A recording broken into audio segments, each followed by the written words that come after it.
Hi, YouTube. How are you? Good morning. Hope you're having a wonderful morning. So, I'm trying something new this morning. The last few videos that I've done, I've noticed that the audio wasn't so great.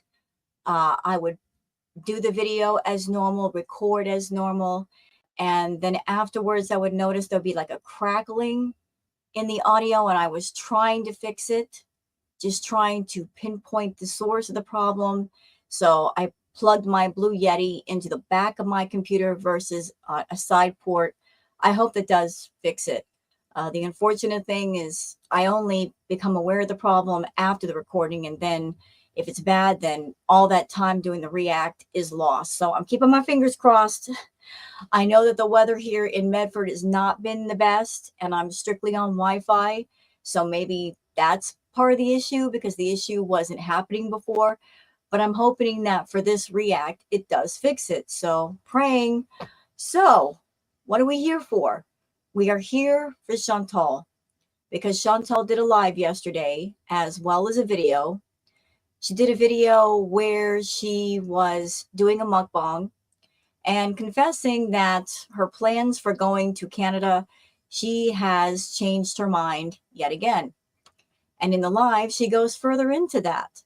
But those of us that have been watching Chantal for years, this is a pattern with her. This is a cycle. As a matter of fact, the cycle has now become a circle. She just goes around and around and around, and the circle keeps spinning faster and faster and faster. She's not a person that she sits down and really thinks about things and then makes the announcement. She just has the thought in her head and she puts it out there. And then later on, she thinks about it and then she changes her mind. And then people get confused.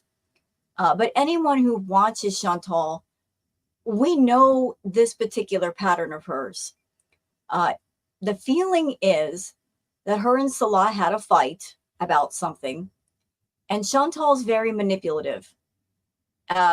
So the feeling is that her and Salah had some sort of disagreement or argument or fight over something.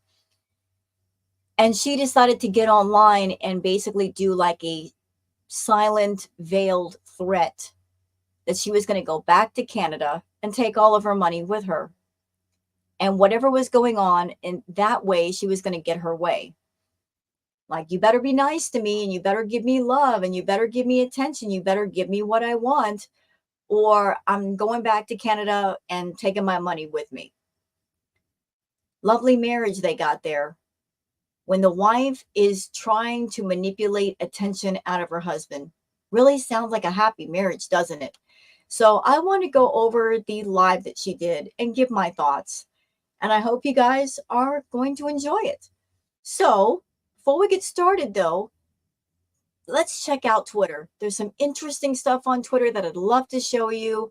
So why don't we just do that first and then get on to her live chat.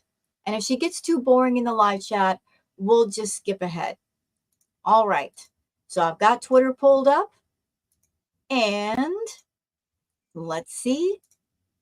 There. Oh, wrong screen. So sorry. I meant to go to Twitter. What was I doing that for? I need more coffee. I honestly think I need more coffee. Not enough coffee, not enough caffeine. Okay. So let's start here with a post from Julie. Julie says, quote, I didn't say healthcare was cheaper here. At least I don't remember saying that. Huh? No, but you said it's affordable. And it is based on what you said you paid for doctor visits. Stop lying. Yeah, I remember many times Chantal said that everything was cheaper in Kuwait. Although I don't see how that's possible. Her Canadian dollar is much weaker than the Kuwaiti dinar. I looked it up. For every 1 Kuwaiti dinar, she has to pay almost 5 Canadian dollars. So how can anything be cheaper if that's the case? Now, if her currency was stronger than the dinar, I could see that. But if you're going into a country with your currency and their currency is much stronger, it can't possibly be cheaper. So it's nothing is cheaper over there, Chantal. And honestly, given the extremity of your health problems, you need more than just simple treatments. You need intense, expensive treatments. And if you're in a country where you're paying 4 to 5 times more than normal, it gets expensive real quick, I would think. So this is from Dwight Hazmat Suit saying, so Salah was already talking to Kai Bella the day he dumped Foodie at the airport in this video, because I remember thinking, darn, can he not even try to feign being sad his pretend wife is leaving? I mean, he's downright giddy here. Definitely had something on his mind. This is also from Droll. Yeah. When is the last time we've seen Salah smile like this, y'all? That's a genuine smile. That's coming from the soul. When is the last time he's been that happy? When is the last time he smiled like that? And all the time that he was with Shantal, he never smiled this way. It only happened when he was dropping her off. And correct me if I'm wrong. I mean, I have been in relationships. I've been married before. If you are with somebody that you love, you're going to be sad if they have to leave you, even for a day or a week. You're going to miss them. You're not going to be this happy. You're this happy when you're around someone that you can't stand. And you know that soon they're going to be out of your company. You know, husbands, wives, boyfriend, girlfriends, you drop them off at the airport. There might be some tears. There's a lot of hugs and kisses. You know, there is a sense of sadness and loss because you love that person and you're sad that they're leaving. Does he look sad to you? No. He looks doggone downright happy. Cowboy Dog says, good news. Having a husband didn't change Shantal. Moving across the world didn't change Shantal until she regularly sees a psychiatrist therapist who specializes in cluster B PDs. Don't ever expect her to change.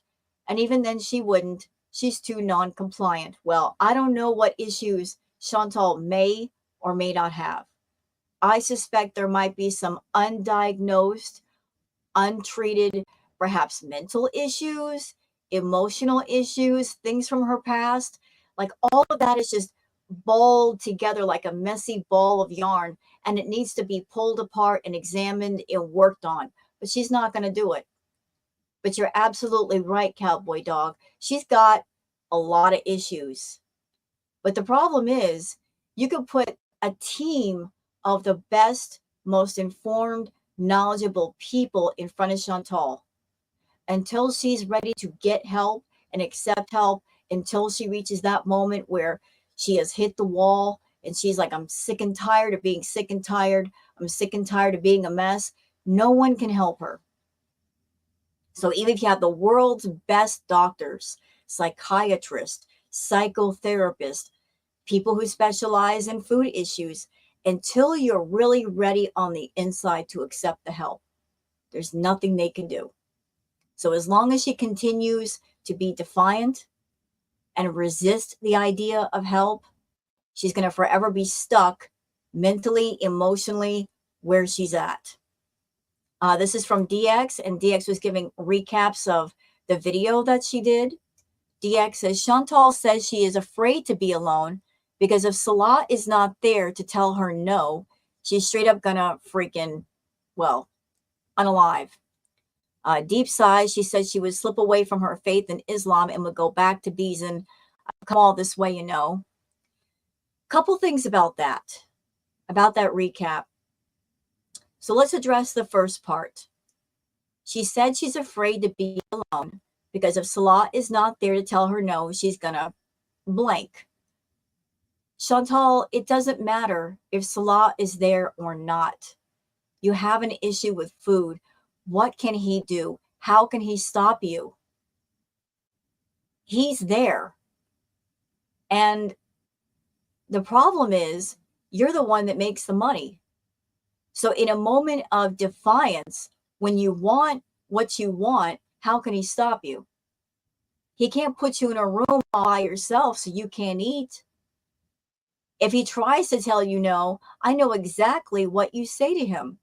You say, I'm the one making the money and I'm the one with the YouTube channel and I'm paying for that car out there. You better let me have my fast food.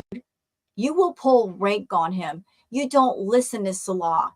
It's evident you don't listen to Salah. Since going to Kuwait, ma'am, you've gained a tremendous amount of weight and you become much more unhealthy. So that alone right there physically tells me that you don't listen to Salah. You listen to your urges. You listen to your impulses. You listen to that inside toxic voice that wants that addiction fed. You're listening to that. You are obeying that. And no one and nothing is going to stop you. When it comes to addiction, you're either on top of the horse or the horse is on top of you, riding you. And that horse has been riding you for years. And yet you won't go to people that will help you tame that horse and get in control of it. You just won't do it so that you hold the reins and it's not on top of your back. But trying to imply that Salah is holding you back from your problem with food, ma'am, he doesn't fully understand what's going on with that. He just doesn't. It's over his head. And I think you enjoy that. I think you enjoy and take advantage of the fact that he doesn't understand that issue of food that you have. You know, you lied to him for the longest time about it. Oh, it's no big deal. It's just what I do on YouTube. It's how I make money. But then as time went on, he figured out something's going on here. Yeah, Salah, something is going on. What we have here, sir, is a food addict who is deep into her addiction. And it's no different than anybody else in the world with a severe addiction to something that per se might be illegal. It's on the same playing field. Do you understand me? An addiction is an addiction. And if something becomes an addiction, it becomes all consuming and that's all you want to do. And everything else around it or behind it does not matter. Honestly, is there any difference between what Shantal is doing, y'all, and say someone who is in a crack house, sitting on a dirty floor or a dirty mattress, shooting up? Is there any difference except that one is a needle and the other is a fork or a spoon? It's a person getting high. And no, I'm not making fun of people who have addictions. My heart goes out to anyone who's ever had to deal with addiction. It is a serious thing. It is such a huge battle. But there really is no difference here. That's why I'm making the comparison. She does hers in full view of the public, looking for public funding, looking for funding from her VIBs, from YouTube, from Google AdSense. She lets everyone watch her get high. But an addict is an addict. And Shantal is someone that she doesn't want to get on the other side of it.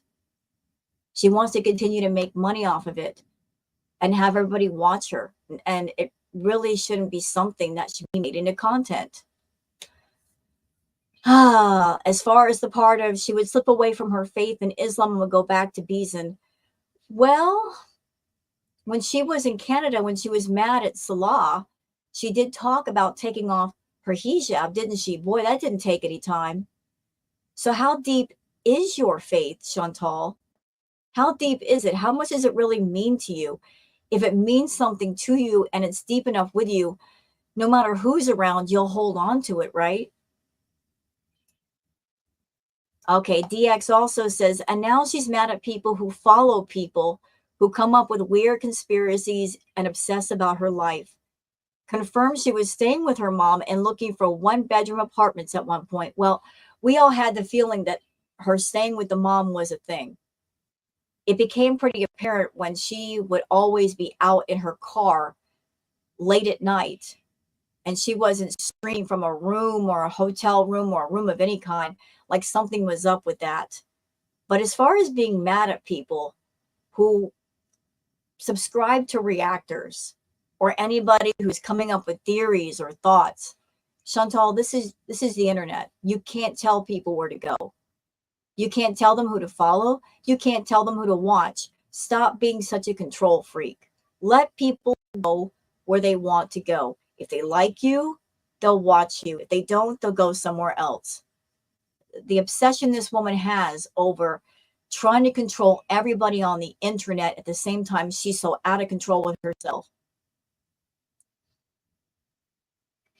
Julie says, having to be toned down version of yourself is not really being your authentic self. You see old videos and you act like a different person, still a crap person, but obviously you're putting on a show for Salah. It's pathetic, really. Here's the thing, though. He doesn't care. Salah does not care. If Shantal is putting on an act for him, he's not emotionally invested in her. He's not. He's so not invested in Shantal. He's not. He's not invested.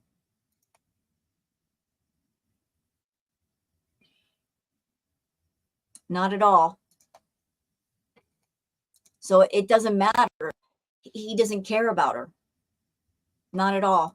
So the act is for nothing. The act is completely for nothing. Like, what's the point? You're doing all this for what? For a guy that doesn't care about you. Okay, this is a clip from Kelly saying, I'm sick of this lying liar who lies. Get help. So what did she say here? This is from the video that I'm not going to review because you can see what she's doing. She's eating. Look at all this food. This is crazy. Look, I'm not trying to be mean or anything, but y'all remember being back in elementary school or high school and going to the lunchroom and you get those lunchroom trays? It looks like she's got a whole bunch of lunchroom trays in front of her. Like, all this food, all of it, why? Huge tub of hummus, why? Anyway, I'm getting sidetracked. Let's see what she has to say. Hello guys, Assalamu alaikum. So I'm going to try to explain the best I can how I feel right now. It's like I'm in a tug of war, okay? Canada, Kuwait, West, East. When I'm in Canada, I miss my family here. And when I'm here, I obviously miss my... Okay, about that, let's stop right here. Let's talk about this tug of war. There is no tug of war because you are not a resident in Canada and also a resident in Kuwait. You're not a resident of both countries. You're not a citizen of both countries. You are a citizen of Canada. You are a tourist in Kuwait. You're just visiting. That's all. So you're not allowed to permanently live in Kuwait. Shantal, there are people who are expats, qualified professionals, people with professional jobs. Earlier, like way before I showed stuff on my channel, and other people have shown it too. The Kuwaiti government, they are implementing programs and things to where those who are born in Kuwait can get more jobs. So that means a lot of expats are being asked to find jobs elsewhere. Qualified professional people who are skilled, who have degrees. They're saying, go find work somewhere else. You're not a resident of Kuwait. So there is no tug of war. You know, visiting one country, but home in another. Where's the tug of war? Your main problem is that you're a resident of Canada. And yet the person that you want to control lives in Kuwait. And if you could take Salah home back home with you to Canada, the both of you wouldn't be going back there. But you're such a control freak that you insist on staying in Kuwait to control him and to keep an eye on him. But I told you before, Shantal, listen once again, since I guess you didn't get it the first time. If a person wants to do the dirty deed with somebody, They're going to find a time, a person, a place, and an opportunity, and there's nothing you can do about it. Do you understand? If it's going to happen, it's going to happen. So control freak or not, you can't stop a person from doing what they want to do.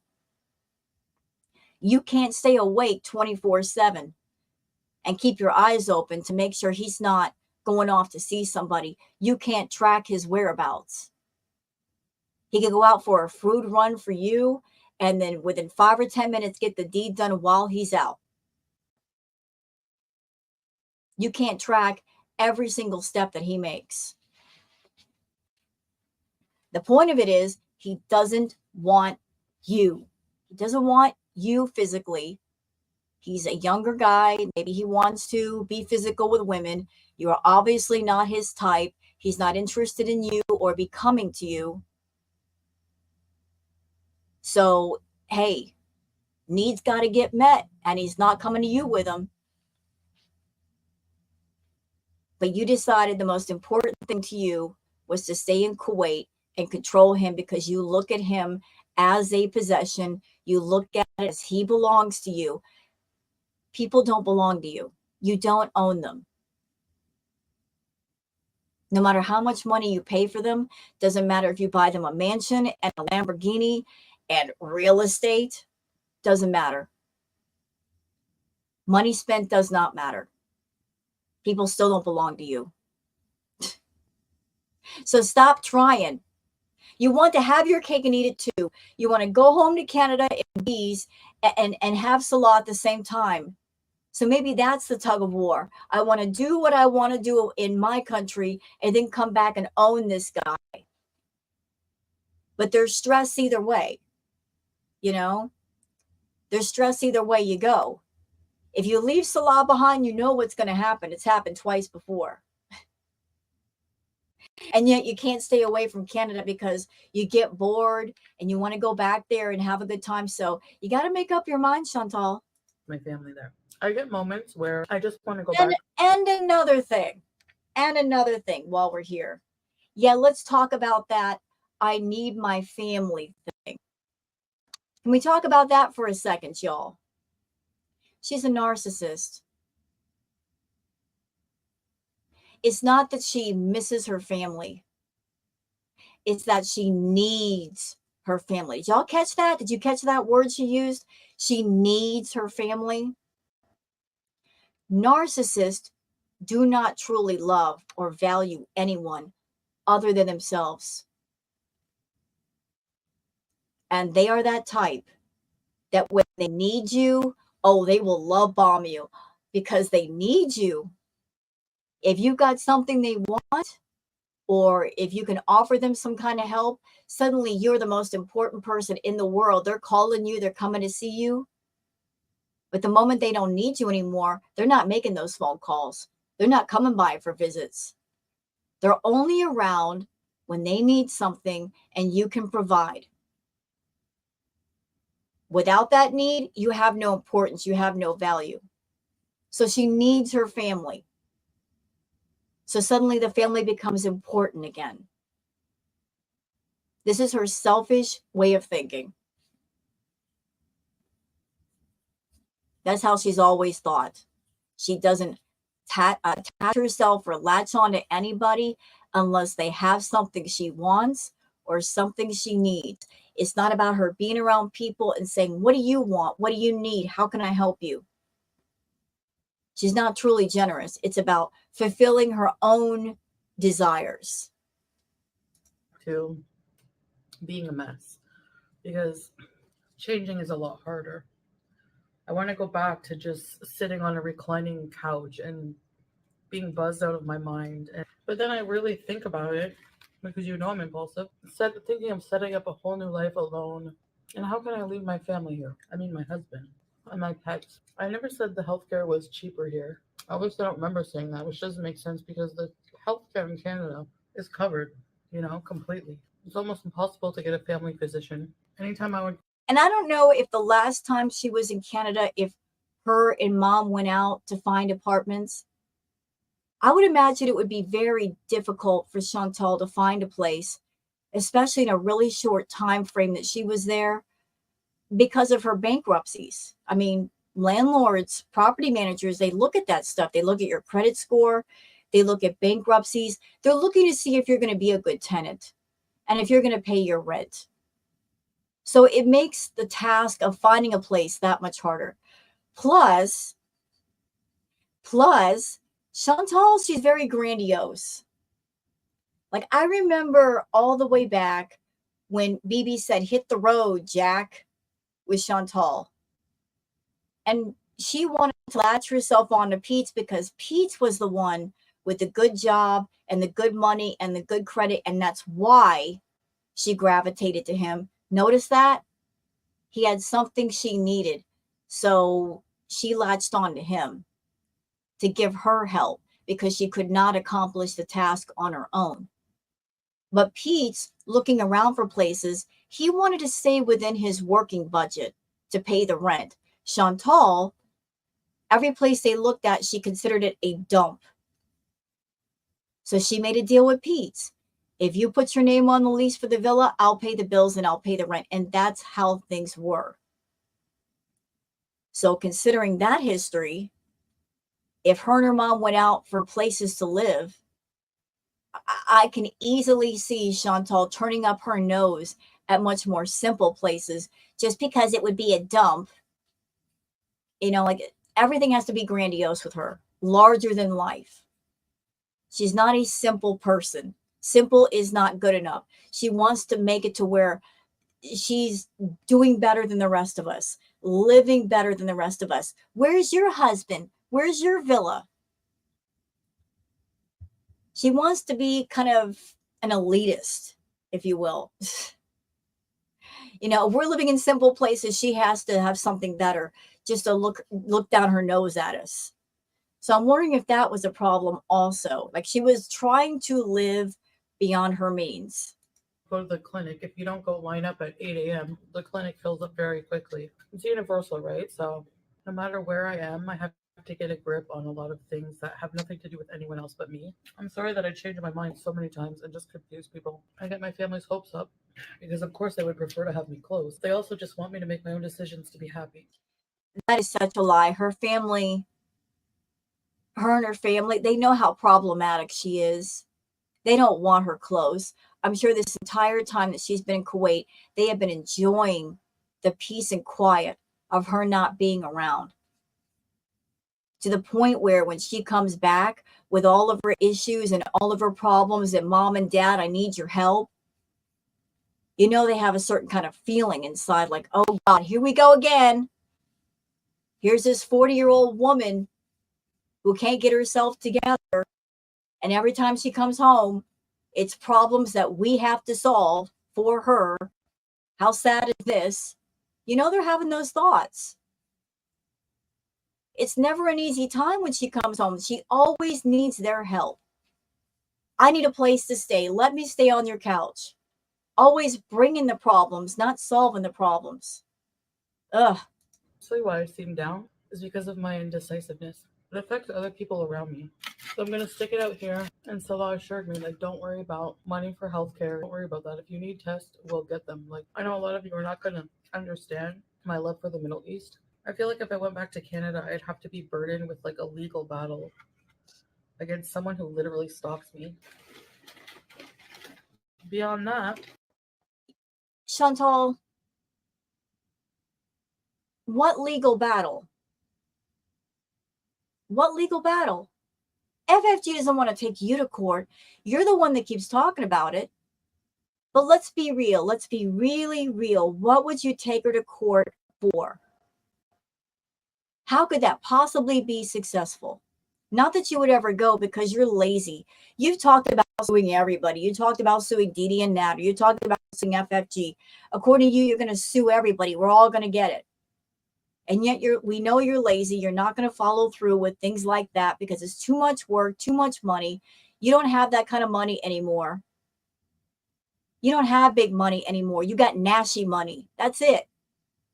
You can't possibly afford court costs and all that stuff. No.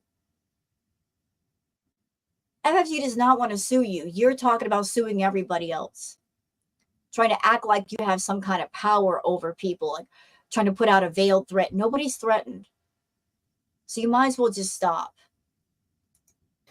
You can think what you want of him, but he's a very supportive husband, and that's my final decision. I feel like Foodie Beauty is truly gone. People who say that I'm bigger. She's considering somebody who is enabling her as being supportive. So according to Shantal, enabling is being supportive. If you enable her, or if you keep quiet about the harm that she does to herself, that's being supportive.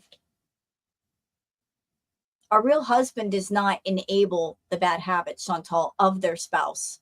They call it out because they care, because they love that person, and they don't want to see that person hurt themselves. Look, from the very beginning, it was a paid arrangement. It was a business deal. And it's still a business deal. It's a business transaction. That's all. He was never your real husband with real feelings. You said all he has to do is fake love me and I will give him the world. So fake love is just that. It's fake love, but it's not real. It's not genuine. It's not sincere. It doesn't come from the heart. He's just an actor playing a part in your theater. That is all. And his part has gotten smaller for a while. He's not coming on camera anymore. He's not really doing videos with you. He's barely in your chat. His part is very minimal. And at the same time, your channel is suffering because you won't go home and take care of yourself. But hey, it's your channel, your content. Do what you will. Your decision. But I think it's ridiculous and stupid that you are willing to further harm your health over what? For what purpose? To what end? It's just dumb to me. Here, don't remember the days when I first moved into the villa. I was over 400 pounds. My husband only has one. When she was with BB, she was 375 pounds. That was the last true weigh-in that she did. And anybody looking at a side-by-side of her then and now can tell she's well over 400 pounds. I mean, pictures and screenshots don't lie. Even with all her filters, you can still tell. It's gotten to the point where the filters can't disguise it anymore. The more you try to hide, the more that's revealed, Shantal. You're well over 400 pounds. I mean, it's not just the pictures that are telling. Look at the way you were moving and breathing back then versus now. Before, you weren't breaking couches or chairs or gaming chairs or shower drains. You could walk in the middle of a field, no problem, without your face turning red. You weren't dragging your foot. All of these things started happening in Kuwait. Why? Because you were in an environment that was not healthy for you. And yet, to save face on the internet, you did not want to admit it. You just want to carry on with things, and the longer it's gone on, the worse it's become. Wife, me. He doesn't sleep out of the apartment. We live together. Again, we have to legally be. Ask the ministry yourself if you want to. We're not together. He's video chatting me the whole time. So, you know, even if Salah does live there, which I don't think he does, even if Salah does live with Shantal, he's not on camera anymore. He's not by her side. He's not walking next to her, being there in the moment. He is absent. That's why we feel that way, Shantal. He's your husband. You guys have a couples channel together. Where's the couples content? It's pretty obvious what's going on here. He is out. After the whole Kybella thing and all the text, he didn't want to come on YouTube anymore. He doesn't want to fight Girl World. We scared him off. His presence online is ruined. It's a done deal. You're just still trying to sell to us that he's still around and he still cares. No, it's over. You may not want to admit it, but that's the deal. He's out. The fairy tale is over. The last chapter got written. The book is on the shelf. Stop trying to open the book and make it seem like the story is still going on. It's not. Or most of the time. Like, legally, you can't just marry another wife if you're a broke ass, you know? Even if a lot of you don't see any changes, that's fine. That's the best I can explain it. All right, so that's it from Kelly. Two-tailed caperer says Shantal impulsively says she wants to go back to Canada, eats herself dizzy, crashes from carb overload and falls asleep, wakes up to literal mountains of takeout that Salah got her. And that's essentially her day. That's how she spends her time. All the time in the world to do whatever you want, and that's how you spend your time, just doing nothing. What a waste of a life. What a waste of time. Where most people in the world, they fight just for 10 to 15 minutes of personal time to do something they enjoy. Here's Shantal that she could do whatever she wants, and she does nothing. The gift of time and space and not using it properly.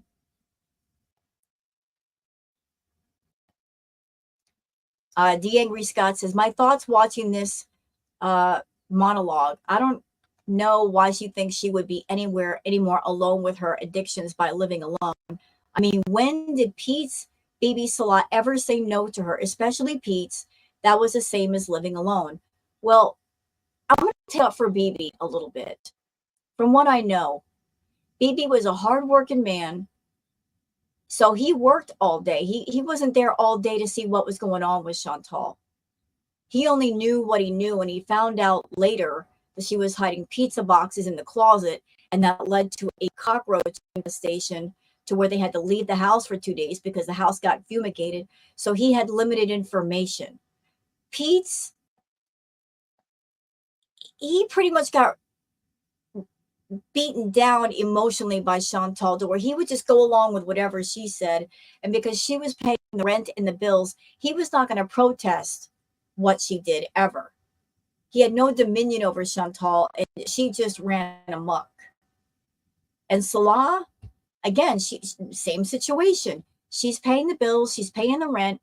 What can he say to her to tell her no? Nothing. He's not in control of her. He's not. So let's watch. I'm a little afraid of how deep a hole I'll dig myself into. I'll just be alone with all of my addictions, nothing else. Well, you kind of are already sitting in that apartment with nothing to do, no coping skills, no coping mechanisms. You are alone with your issues, the untreated, unchecked, undiagnosed issues, Shantal. Wherever you go in the world, there you are, and the issues go with you. That's the luggage you need to unpack, because the luggage is bursting. It's ready to pop open. You got to deal with it. If you deal with it, you unpack it, you figure it out, then the luggage becomes lighter. And it's simple and it's easy to deal with, but you run from your issues rather than deal with them. Anyway, there won't be anyone to tell me no at all for anything. I can just see myself Uber Eats. I mean, I'm ordering out now here too, but Exactly. So you did what you want in Canada. Nobody could stop you. Nobody did stop you. Now you're in Kuwait, different country, with Salah. Whole different chapter of your life, allegedly. Has anything changed? No. Not a single one of your issues has gotten better. In fact, it's gotten worse.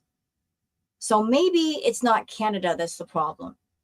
Maybe it's not Kuwait that's a problem. Maybe you are the problem.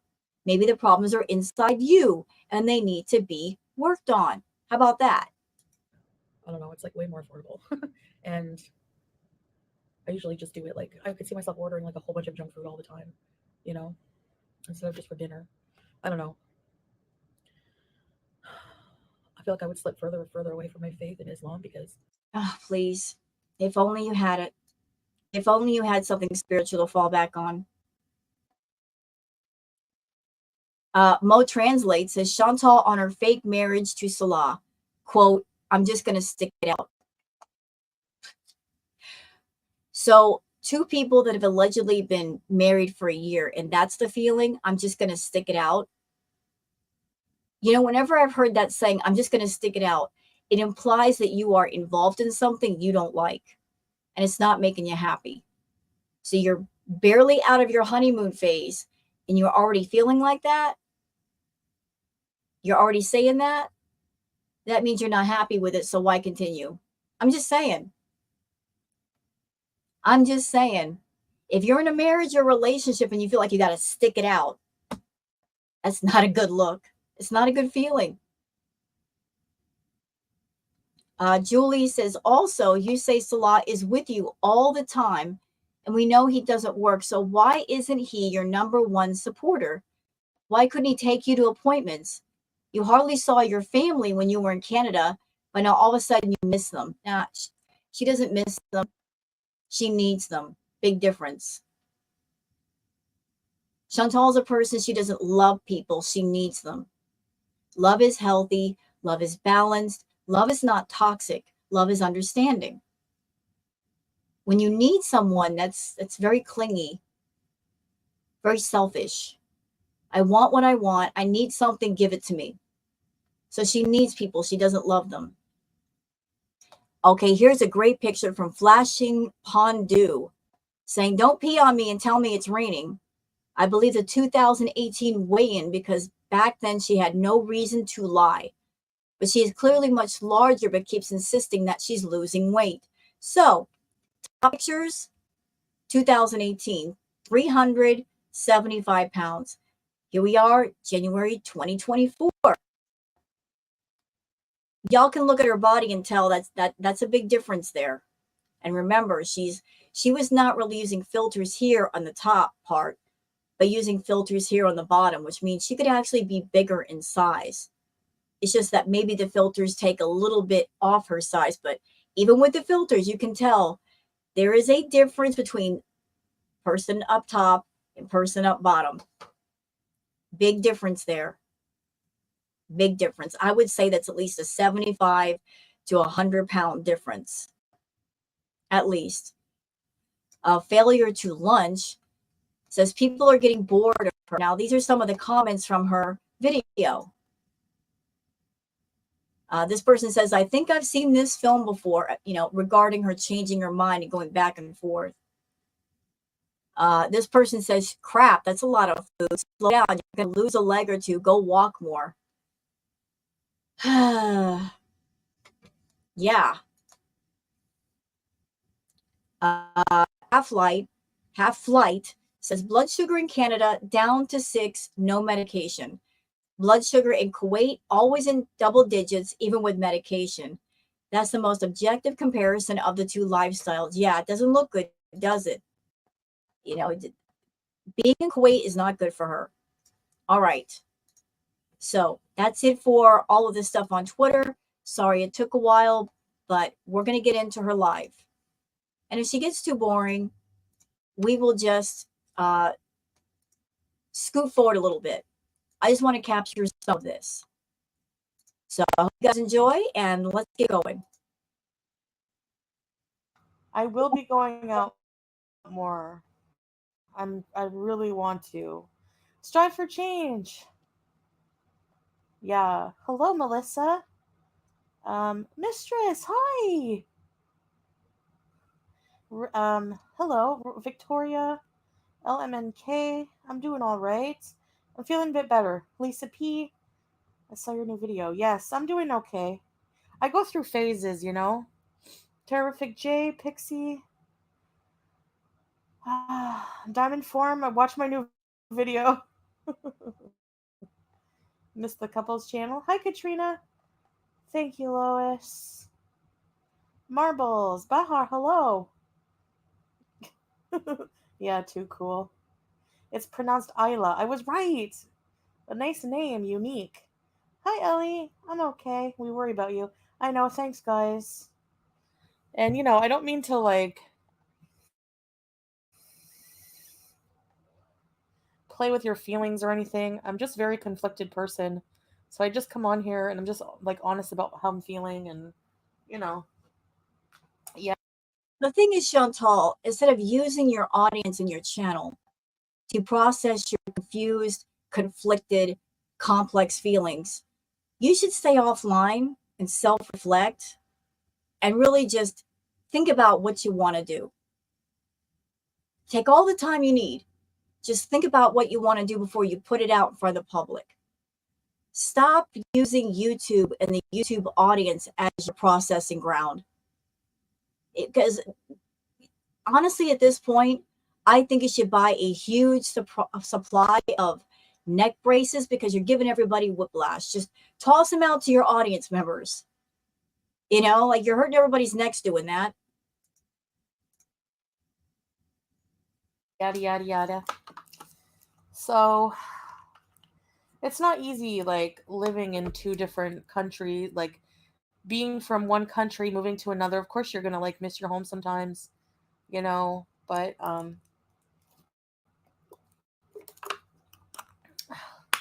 gotta remember why I came here in the first place. Moonshine. Hello, Jenna.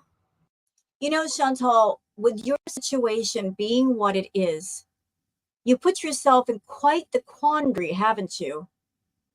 Because you have Salah in Kuwait that you look at as a possession. You want to own him. You want to control him at all times, although you've been very unsuccessful. And then you have your home country of Canada, where you should be living and taking care of your issues. You're staying away from Canada because of your financial issues that you're trying to run away from and escape from. So you found a man in another country that you at least like for the optics. You like the way he looks. But he can't move with you over to Canada. But you're also there in Kuwait on a tourist visa. So knowing that Salah has a wandering eye, even if you could bring him to Canada, you don't want to because of his wandering eye, because he might find a red, blue, yellow, orange, and pink red room to go into. You're so scared of Salah coming to Canada and disappearing as soon as he hits the soil. But then also is another problem, another one. If you brought Salah over to Canada with you for even a short period of time, A, how are you going to bees? You won't be able to do what you want to do if he's there. B, there's the other person in Canada that you're still obsessed with, that has haunted you for the longest, the one that you really want, Natter. How would you deal with being in Canada and wanting to bees and having two men there that you were obsessed with and you won't let go of? How would you manage beesing and trying to divide your time up between both your sugar babies? How's that going to work? So you got one man in one country that you're obsessed with, another man in another country that you're obsessed with, and you can't even bring them together in one country because there's going to be complications with that. You're in quite the mess, aren't you? You created it, though. I'm just saying. You created this mess of getting obsessed with different men in different places. At the same time, you're in one place that you're not living. You're just a tourist. How are you going to figure this out? How's that going to work? I'm doing okay, Bahar. I'm feeling a bit better. I'm trying to get through. Will I ever go to Cuba? I don't know. Maybe with Salah. Hi, Z. Wanderer lost. My mental health was not good when I was there, and especially last time, it took a bit of a dive after I got over the hype and of seeing my family. So, hi, Brenda. I've got a foot in each country. Yeah. Oh, too cool. I'm not sure yet, but I'm coming up with a plan. Sarah Jean, walaikum salam. Hi, Cindy. For the record, can I just put this out there? I don't know if Chantal's going to stay in Kuwait, but if there's any chance of her flying back to Canada, and she does mention in this live stream, I don't know if she did it in the last video, that due to her health conditions and her current weight, it might be dangerous for her to fly. And I would think that's a valid concern, because every time she flies, it could be risky. Something could happen thousands of feet up in the air. But if she's going to go back to Canada on any flight, I would think it's not going to happen until YouTube payday. Monetized channels, depending on where you are, the payday is the 22nd or the 21st for those of us in the US, 22nd for those who live in Canada. So right now she doesn't have the money, I think, to get a plane ticket. Shantal, when she flies, she has to get 2 seats to fly safely. That's at least $2,000. So if it's going to happen, it's not going to happen until payday. So we will see. India. No Australia tour. Not now. I don't want to be a burden. I mean, he doesn't make me feel like a burden. Salah doesn't. Shantal, you are a burden. I know that may sound hateful, but it's the truth. You are a burden. Ma'am, you're a burden. You made yourself that way by eating and eating and eating and leaving all of your health issues unchecked. You're not trying to get healthy. You are a burden. Straight up, you are. You are a almost 40-year-old woman that you decided to get involved with a 30-year-old man who's clearly active, wants to go out, do things, spend time with friends, maybe go out and do a hike somewhere, maybe go see places. He can't do that with you. Because if he does something with you, he's got to worry about you. He's got to focus on you. Walking by your side, making sure you don't fall, helping you get in and out of tuk-tuks and boats, trying to find deserted places where the two of you can go, where you won't be around people. It's a lot. It's a lot. And it always amazes me that you want to be around people like Salah, and you know they're active, but yet you are not taking that and using that as inspiration to get healthy.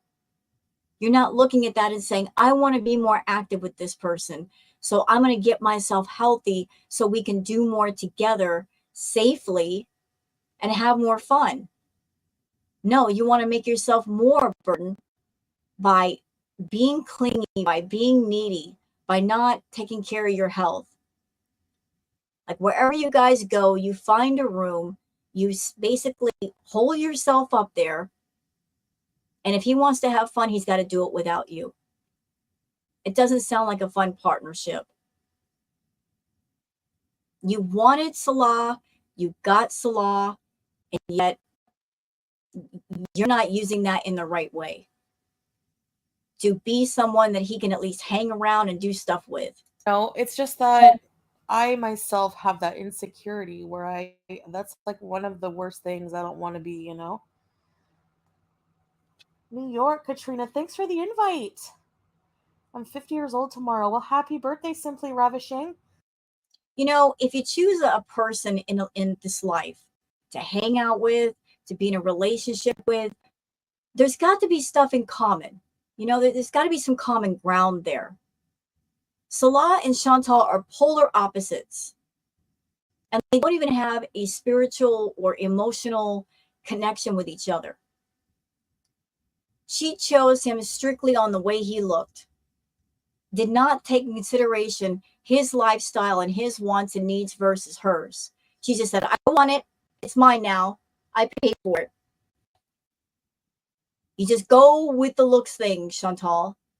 It takes more than that to be happy with people. More than that. That's why you're so unhappy now. You would never, ever pick someone who was more like you to be around, which I always found that interesting. That you are a 400, 500-pound woman. You like to eat. You're very sedentary. You're very much a house person. But yet when you look for a partner, you look for somebody who's much more different than you, much more active. Why is that? Is that for bragging rights?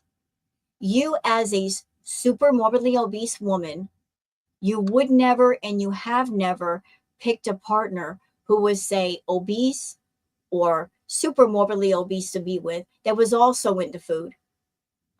So you hold your partners to a different standard than yourself. You want them to be healthy and active and do things at the same time you can't. Why is that?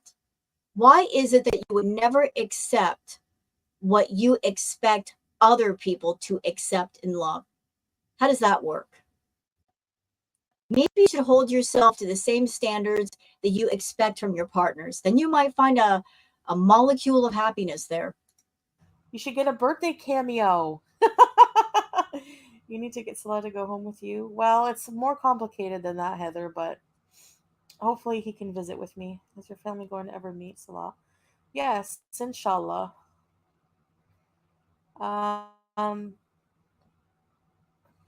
Yeah.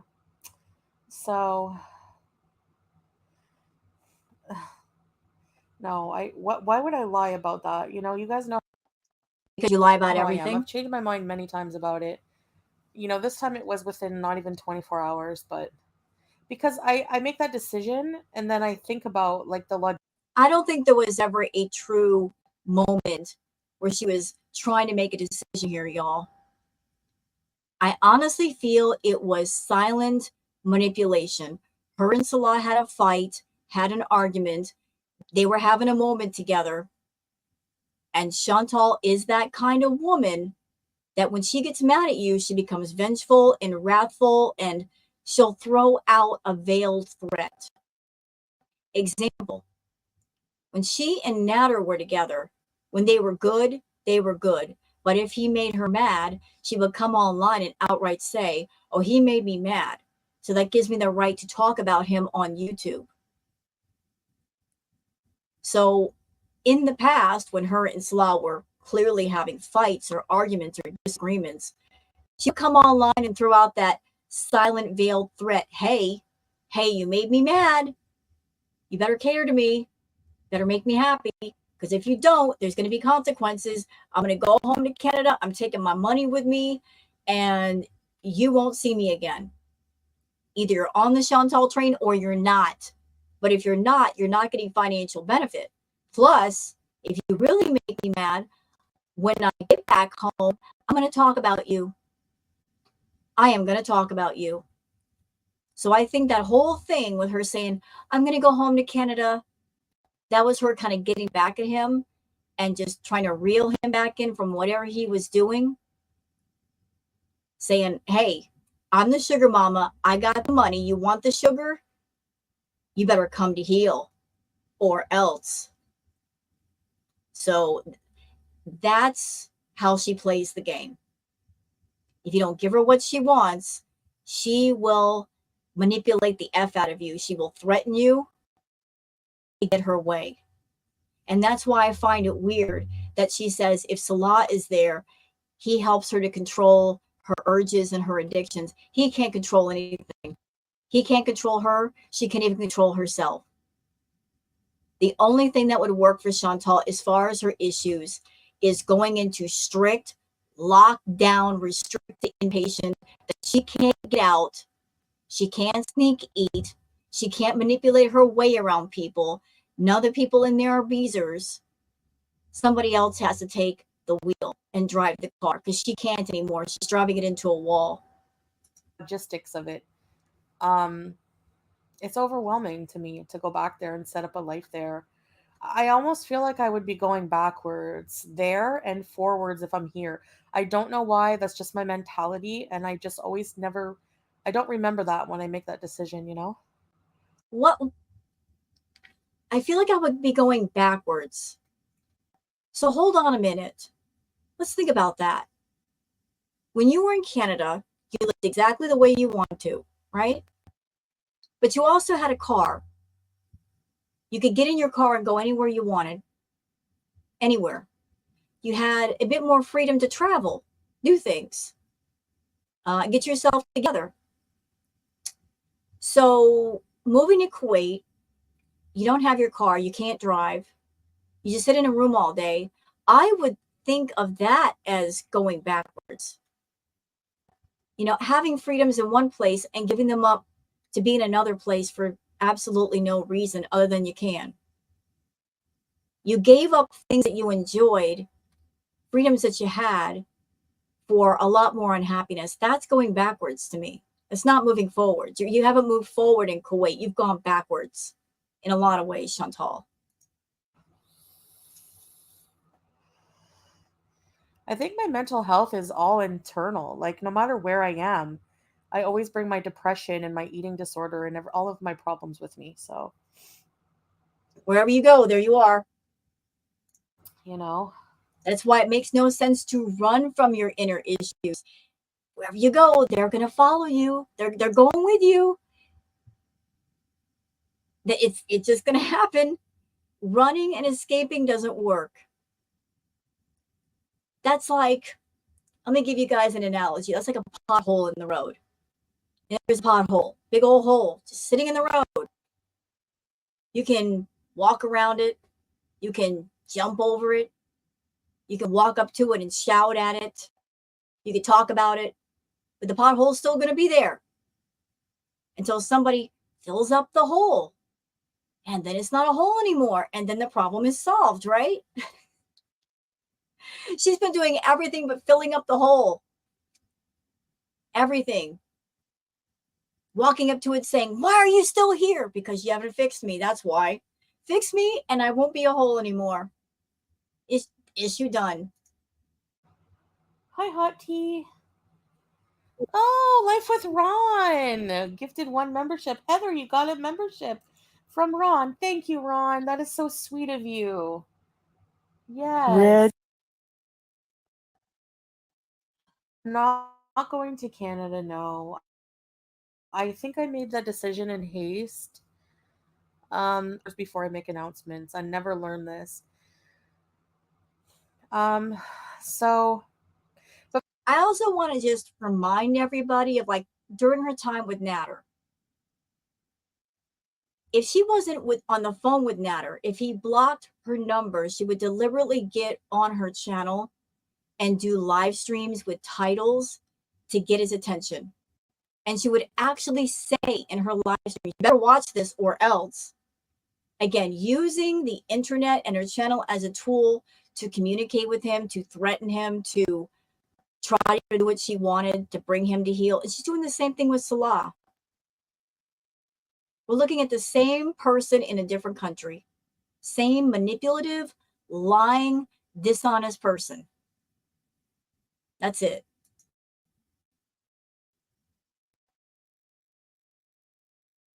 But part of the reason I don't want to go to Canada is we don't want to, everything, like the cost of living is better here. If you're Muslim, it's more inviting. I think it would be a really big culture shock. Like, oh, please. You're speaking for Salah. I would love to hear him say all of these things and you not be the mouthpiece. I would love that. If he came on and said, hey, it'd be too much of a culture shock for me and I don't want to go, because I don't think he'd say that. He has said he wants to go to Canada. The thing is, you don't want him to go. You're scared, Shantal. You're scared of him experiencing Canada and what might happen there. It's already happening in Kuwait. You can't put a stop to it. Imagine what would happen in Canada. Ooh, what would happen in Canada? A little run around, play around in a new place. Oh, he would be off the leash. He'd be running wild. Sure would. Seeking out all them red rooms everywhere with the ladies. You're scared to death of that. You're scared to death to give him his freedom. Yes, you are. Controlling somebody is not loving them. If you have to control them for them to be with you, you don't love them. Because part of love is trust. You have to trust the person that you love. You don't trust them. Why are you around them? Why are they around you? How can you be around somebody you don't love? Make it make sense. But you don't care. You don't care if you trust them as long as you can control them. For Salah right now, and we're not ready to go there right now. So no, you're not ready. He's ready. He could easily get a plane ticket, get on that plane and go. You don't want to go though. You're running from stuff there. It's you that doesn't want to go. Just Just say it. Just say it. I think it's just better. And I don't know, I'm kind of afraid to take the plane right now. After what I went through last time, I think that's what happened with my back is the long flight. I really didn't think it through. I kind of announced it, not realizing, hey, I have people like listening to everything I say and taking it, in a certain way. Ready, set, be. I hate that gift. Can I just say that I hate that loud gift of hers? It's so irritating. Ron, wow, thank you, Ron. I appreciate that. Love the Sound of Rain was gifted a membership from Life with Ron. Thank you. Thank you. You're so kind, Ron. I appreciate that.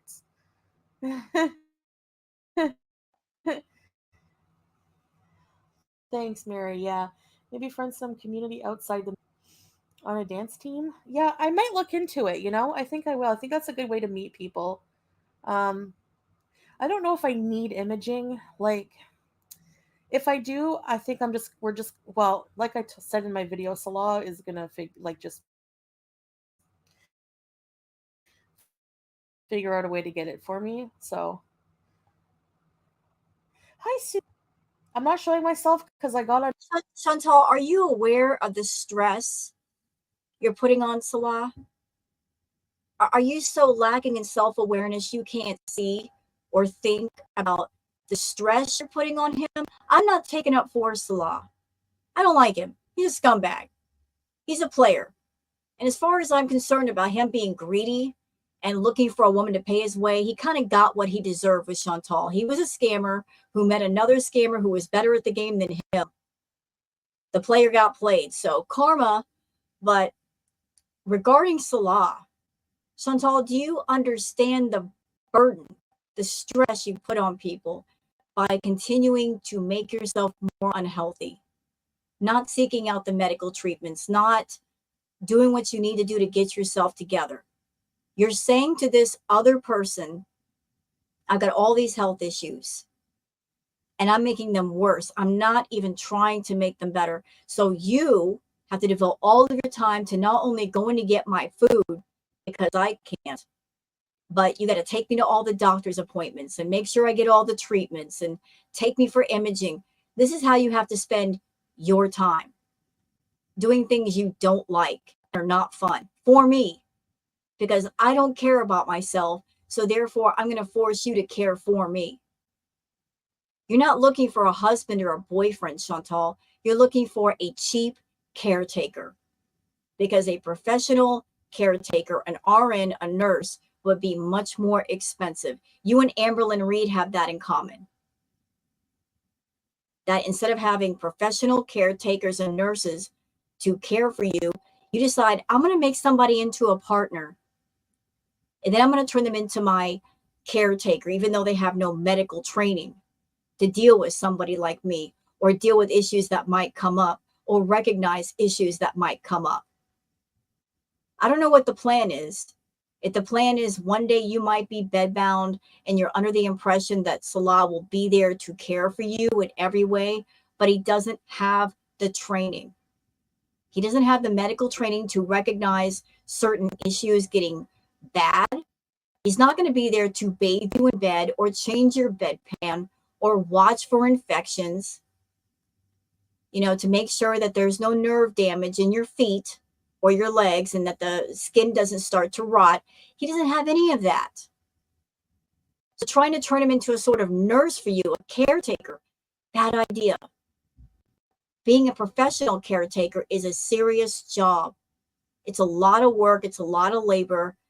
And trying to just turn somebody into that, not cool. Not cool at all. Undressed and I don't feel like getting dressed, Yeah, so nice of you, Ron.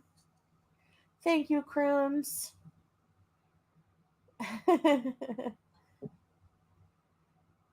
A brace for my back. Yeah, my back is taking too much weight. Yep. Hi, Elaine.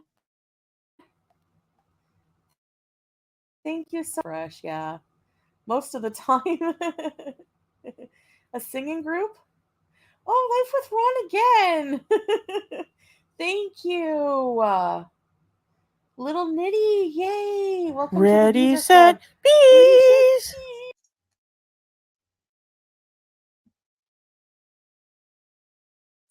moving forward that gift? I did. I was on Ozempic. Yeah. Hey, Angela. What a blue pot. Congratulations, I guess.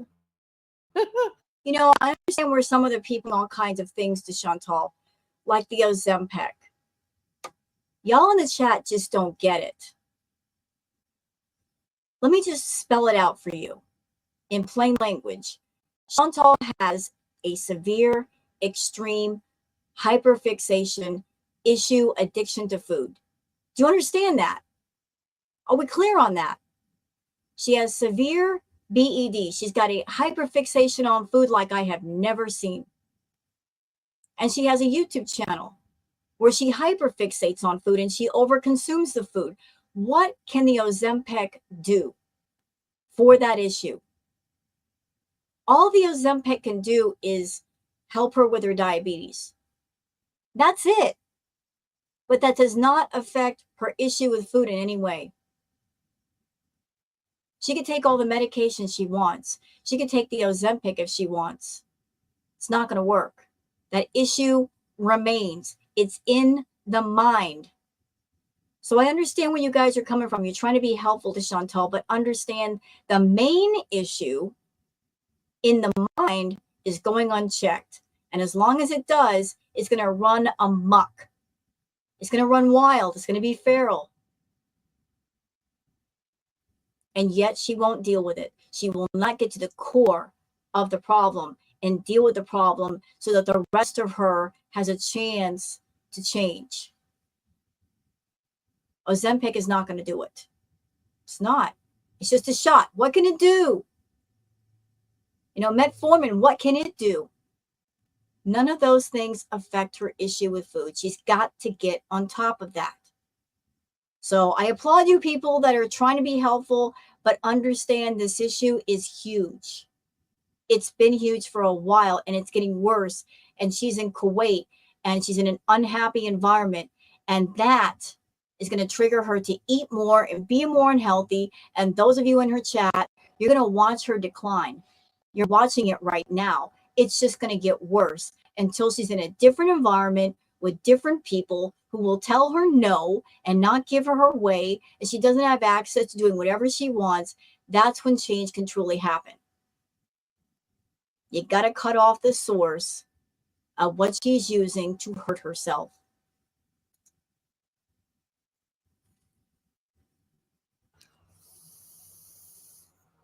No, I'm gonna be Kuwait Beeson.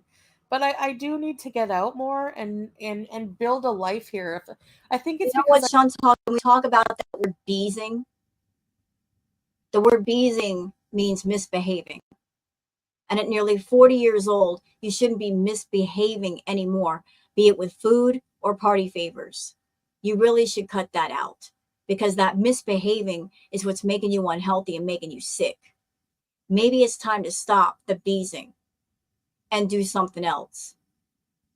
Stop using the term misbehaving and giving it a cutesy name to make it seem like it's not as bad as it is, because it's really bad. Your 40th birthday is coming. You don't need to be beezing. It's not cute. It is so not cute.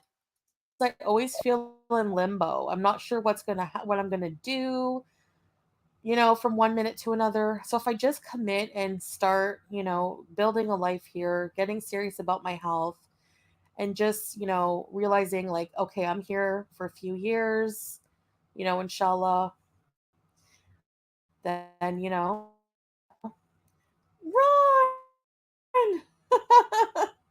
Thank you so much, Ron. I don't know why she's insisting on trying to plan a life in a place where she does not live.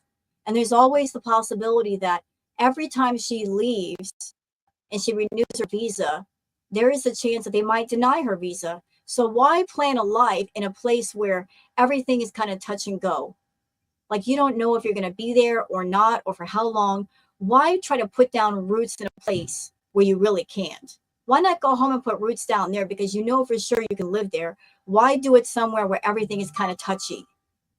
You know, like you're sinking all this money and all this time in a place where you're just a tourist and you'll always be a tourist. Like, what's the sense in that? I appreciate that. Ready, so set, so peace. I really, really appreciate it. Jenna was gifted. Welcome, Jenna. Ready, set, peace. Suan, hola. Ready, set, Welcome, Suan, hola. Okay, this person says, you seem more at peace in Kuwait. Does she?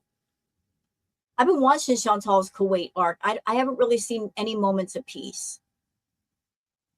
From what I've seen, she's been very not herself, sad, miserable, lonely, angry, raging. That doesn't really scream peace to me. It screams, I'm just trying to maintain keeping a brave face in front of people. That's all. I don't feel peace from Shantal. I feel chaos. I feel upset. I feel I'm stuck in a corner of my own making because I made this whole ridiculous arc around being with this guy that really doesn't love me. And I put myself in that corner and I don't know how to get myself out without looking like an entire fool. Well, guess what, Shantal? You already look like an entire fool. But as I said before, it's not a matter of you winning or losing this thing. You've already lost. It's a matter of how much do you want to lose? Are you willing to lose it all for the sake of your pride and your ego? Hey, your decision. But do you want to get yourself to a place that you absolutely cannot get yourself out? Welcome to the Beezers Club. Because I will be doing some members only chats again coming. So, you know, it's just fair to give back to you guys and have our little hug box. Thank you, Suan. Welcome. Ready, shit, peace. You seem more at peace in Kuwait. I definitely am in a lot of ways. I don't know how to explain it. I guess I can't really convey it as much as, you know, I have a limit to that, but no, he doesn't have any other wives. There's always semantics. Remember what I said about you got to ask Shantal the right questions. You got to pay attention to her statements. She did not say there's no other women in his life, period. She just said he doesn't have any other wives. That doesn't mean there aren't like lovers or girlfriends in the background. You got to look for the fine print on this.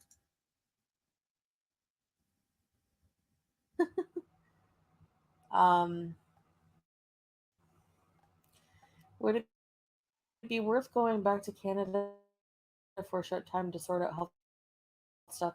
I tried that. Oh, please, spoiled brat. The things that you wanted done do take time for anybody. You're not a special little snowflake that can just jump ahead in the line and get what you want. What were you expecting? To go back to Canada and within a matter of a couple of weeks, you're having weight loss surgery? It doesn't work like that, especially with your issue with food. No doctor worth his degree is going to operate on you with that still ragingly active. When you go through weight loss surgery, I've heard that they want to see a pattern of positive behavior. They want to see positive change. They want to see that you're losing weight, that you are controlling your portions, that you're on the right path, because that's very intense surgery. If they're going to cut down your stomach or put the sleeve on, they want to see that what they're doing, there's a reason to do it. You given all your health problems just by themselves, you'd be high risk on the table for not getting off the table alive. Your extreme fatty liver, your non-alcoholic fatty liver disease, the history of blood clots in your lungs, enlarged heart, all of your major organs are screwed. So that by themselves would say, nope. But let's just say that wasn't present.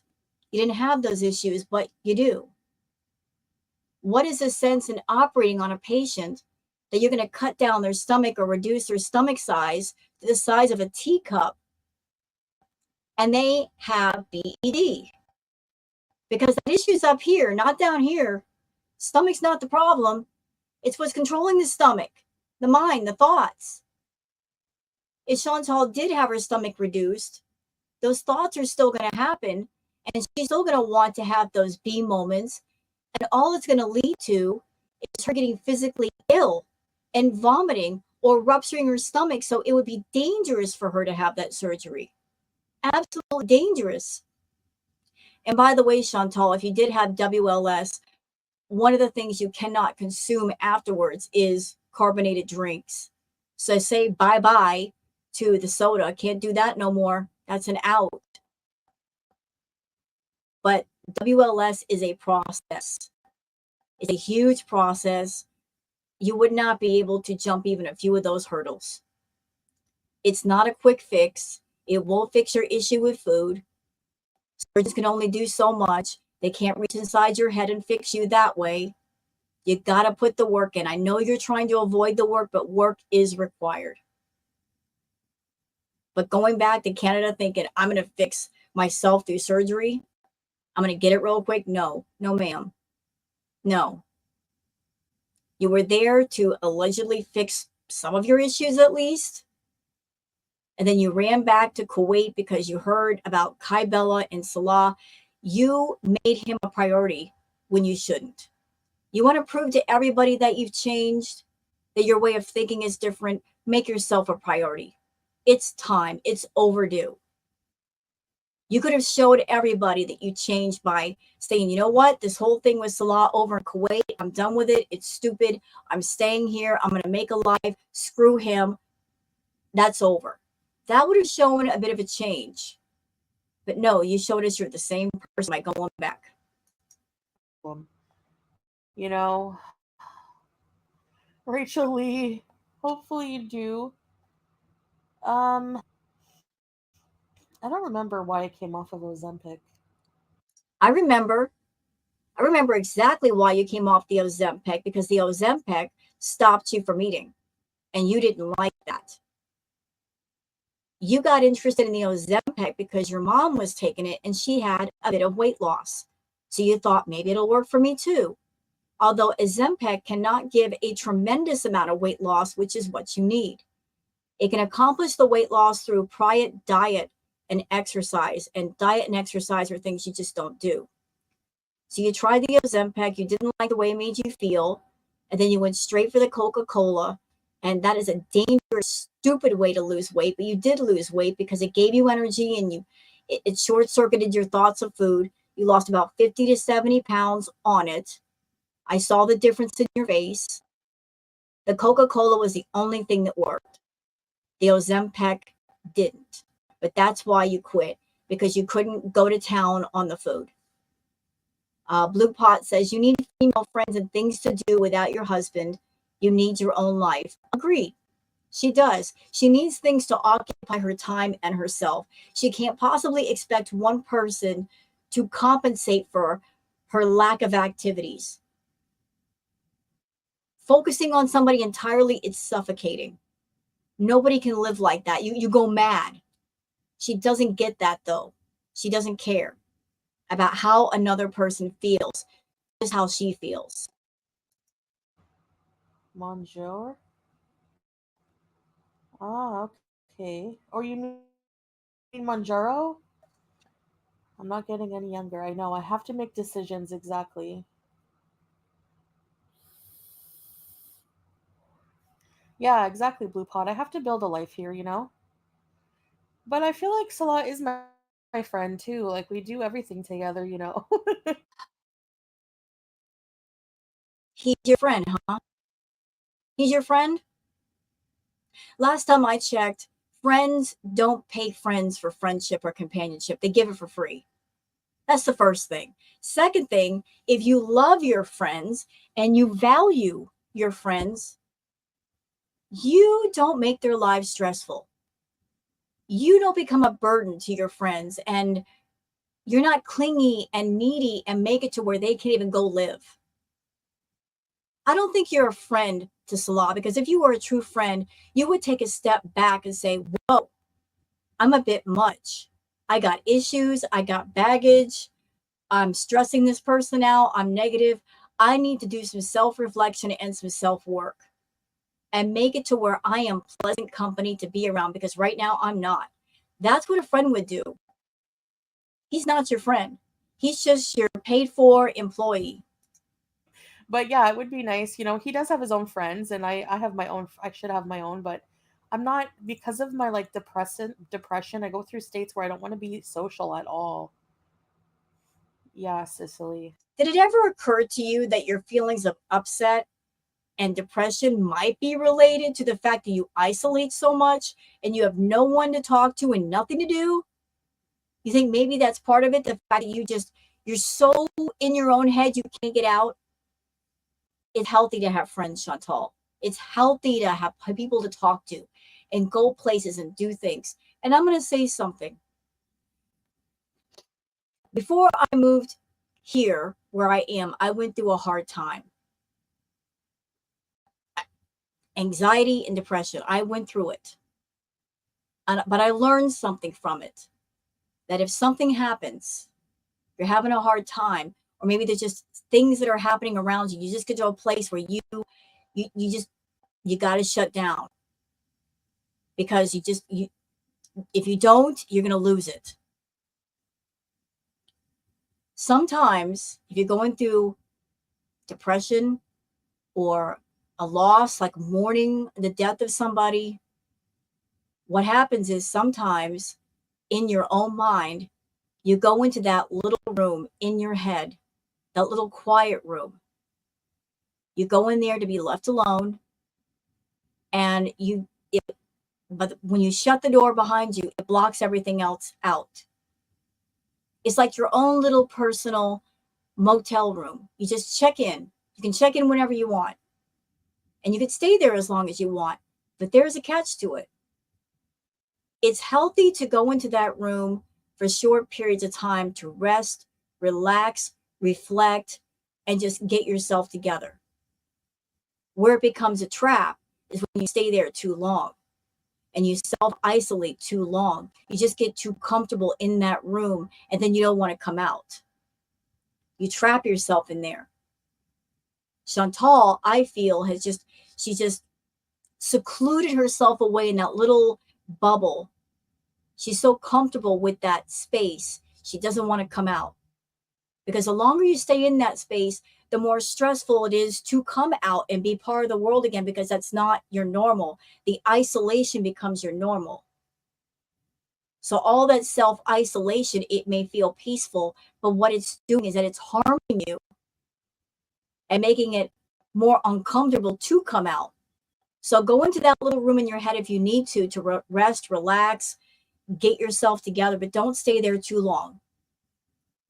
Don't check in and never check out. Check out after a while. You got to come out sometime. Hi, Cynthia. Life with Ron, wow. Ready, set, Thank you. peace. Thank you. Hi, Carolina. You are so nice, Ron. Thank you so much. I appreciate that. Really, building a beezing army. Ted Oz. Hey, Ted. Long time no see. How you doing? I'm doing amazing. Thank you. Free a month I can give out? Get out of here. No way. I don't She doesn't want to give anything out for free. She wants someone to pay for it. see that anywhere. Where does that happen? Okay, I'll have to look into it. Greta McGriddles. Yeah, Chantal, give anything away for free? When? Brenda. Well, of course they watch. Like reaction channels, of course they watch. Oh, really? Strive for change? I heard what happened. If she gave away 10 free memberships, that would mean she's missing out on $50 in memberships a month that somebody could be paying for. She's not going to do that to herself. Hi, Caroline. Blush. Did I miss you? I'm just joking. Because look, somebody's telling her about the free memberships. I don't know if that's a thing. I didn't know about it, but she's not rushing to give out them free memberships right now because somebody in the chat is buying memberships for people. She's not going to miss out on that money. You can. It's in the gift section. What the hell? Okay, I'll check into that.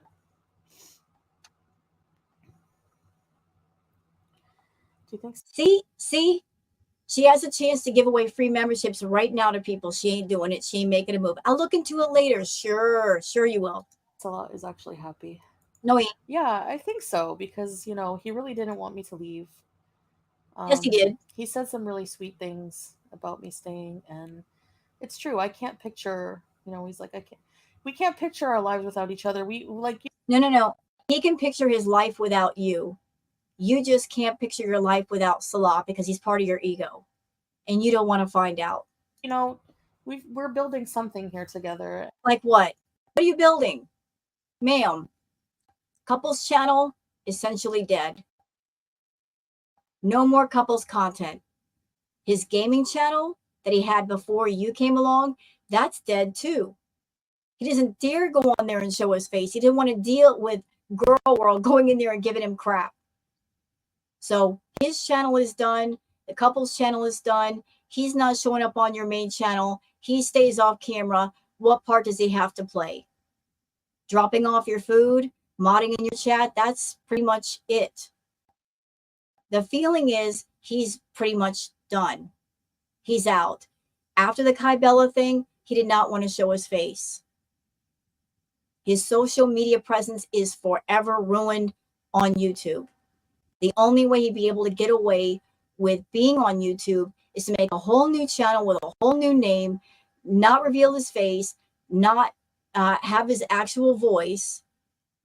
He'd have to really revamp himself, and he's not going to do it. Too much of a hassle. So he's out. He's doing only what he has to do. And yeah, I don't want to just give up on that. You should, though. There are gifs of me and Hostune, I know. I saw that. Okay, I'll have to check, Angela. Oh no, strive for change. Manjaro or Ozempic. I might go back. Ready, set, peace! And by the way, the people that are recommending Ozempic to her, if I remember correctly, how Fraudy was able to do Ozempic is because she had some health insurance back in the day, and that covered part of the cost of the Ozempic. Ozempic is not cheap. I looked into it and I was shocked how much it costs, like over $1,000 for a 30-day supply. And for someone like Shantal, that she is not willing to put the work in and do the dieting and the exercise, it would just be money wasted, you see, for something that expensive. So yes, Ozempic sounds like a good idea in theory, but not for Shantal. She needs more than a diet. She needs more than Ozempic or metformin or anything like that. She needs a complete lifestyle change, a change in attitude, a change in living, a change in thinking, different ways to cope with things. She needs a complete overhaul from top to bottom. You can't leave any stone unturned. Medication is not going to fix it. Diets are not going to fix this.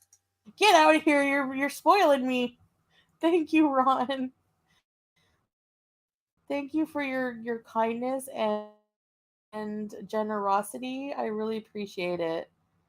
And Maddie Mo, welcome to the Beezer Club. Yeah, croons. I don't know. People will haters are gonna hate, right? Member for 3 months, loyalty Beezer. I'm just so happy to be here. Thank you, Shantal. Thank you, Jenna. Ready shit pee rebees. Thank you, Ron, funding the trip back to Canada.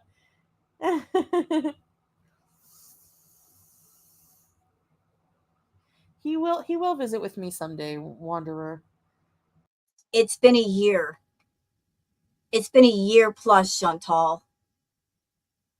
You've been back to Canada how many times? Did he go with you? No. Is he going to go with you? No. I don't know if that's because of his passport, if it's limited, but you don't want to take him to Canada. You don't. You're afraid of what will happen. And also because Natter is there. And we all know you're still talking to Natter. He showed up with groceries and edibles. I wonder who bought those. You're still in communication with Natter. To this day, in my opinion, the two of you talk about each other, mention each other. It's ridiculous and weird. You guys allegedly hate each other, and yet you won't shut up about one another. The last time I checked, if you hate somebody, you don't want to talk about them. You don't want to mention them. So why are the two of you idiots still talking about each other? It makes no sense. We're just not ready right now. Now, you're not ready. Hi, Roach Queen. We're good. The truth is, Shantal cannot sponsor Salah to come to Canada because of all her financial issues, and he can't sponsor her either. Neither one of them can be each other's sponsor. Neither one of them. So they are both stuck where they are with how things are. So how are all you beezers? Oh, I wanted to show you guys some of the bias like I was looking at. Maybe for Eid or maybe I'll get one. Spread the love, yes. Lisette. Yeah, some people like really can't live without their friendships, you know? I know people like that. I get that. I just don't have a lot of energy to put into like more. I don't know.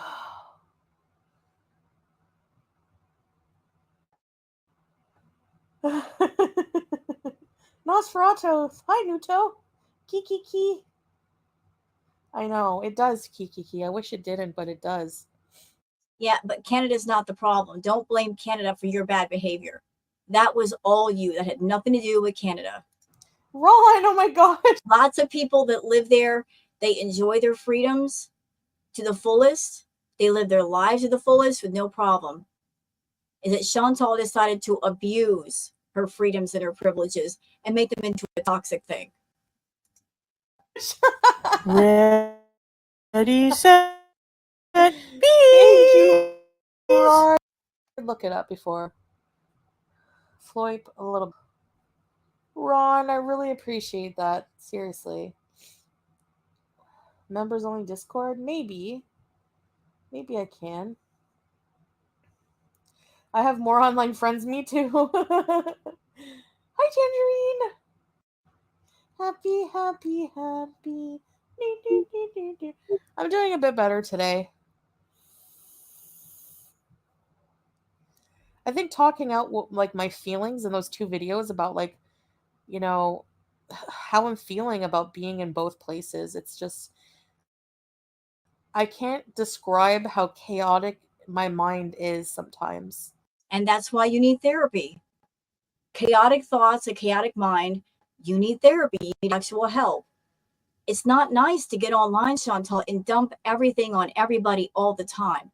There's not a single person in your chat that is a licensed psychotherapist or therapist or counselor. And even if they were, you're not their patient. They're just ordinary people giving opinions on what they hear, but they can't really help you. You've used YouTube as your dumping ground for a long time. Not a single one of your issues has ever gotten solved. And why? Because you're not interested in solving them. So all you're doing is just dumping on people. You know, like I said, it feels like a tug of war. Myself. The only tug of war that's going on right now inside of Shantal is, how can I maintain all these different sugar babies and keep them both happy? Meaning Natter and Salah. How can I give them both money? How can I maintain contact? How can I maintain control over people?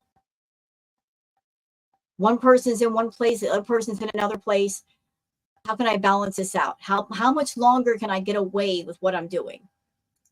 Thank you, Victoria. Am I still feeling depressed? Not at the moment. I went through a few days of depression, and when I'm like that, I sleep all day. You sleep all day anyway. You and Salah got online and you guys joked about the fact that you sleep easily 12 hours a day. So that's the norm for you. You sleep all day, you're up all night. And you know, whenever, like, Salah has no experience with these problems. Like, it's new to him, right? So it's hard. Like, I remember my grandmother being very depressed. Okay, stop right there. I hate how she tries to bring other people that are not around into her argument, just trying to find parallels where it seems like okay, let me see if I can explain this right. Chantal does not care about other people. So she tries to make herself relatable by acting as if she relates to other people, or there are parallels between something going on with her and something that's happened to somebody else, although she is guilty of taking other people's pain and experiences and memories and spinning it to where they are her own in an effort to make herself seem more layered and more interesting.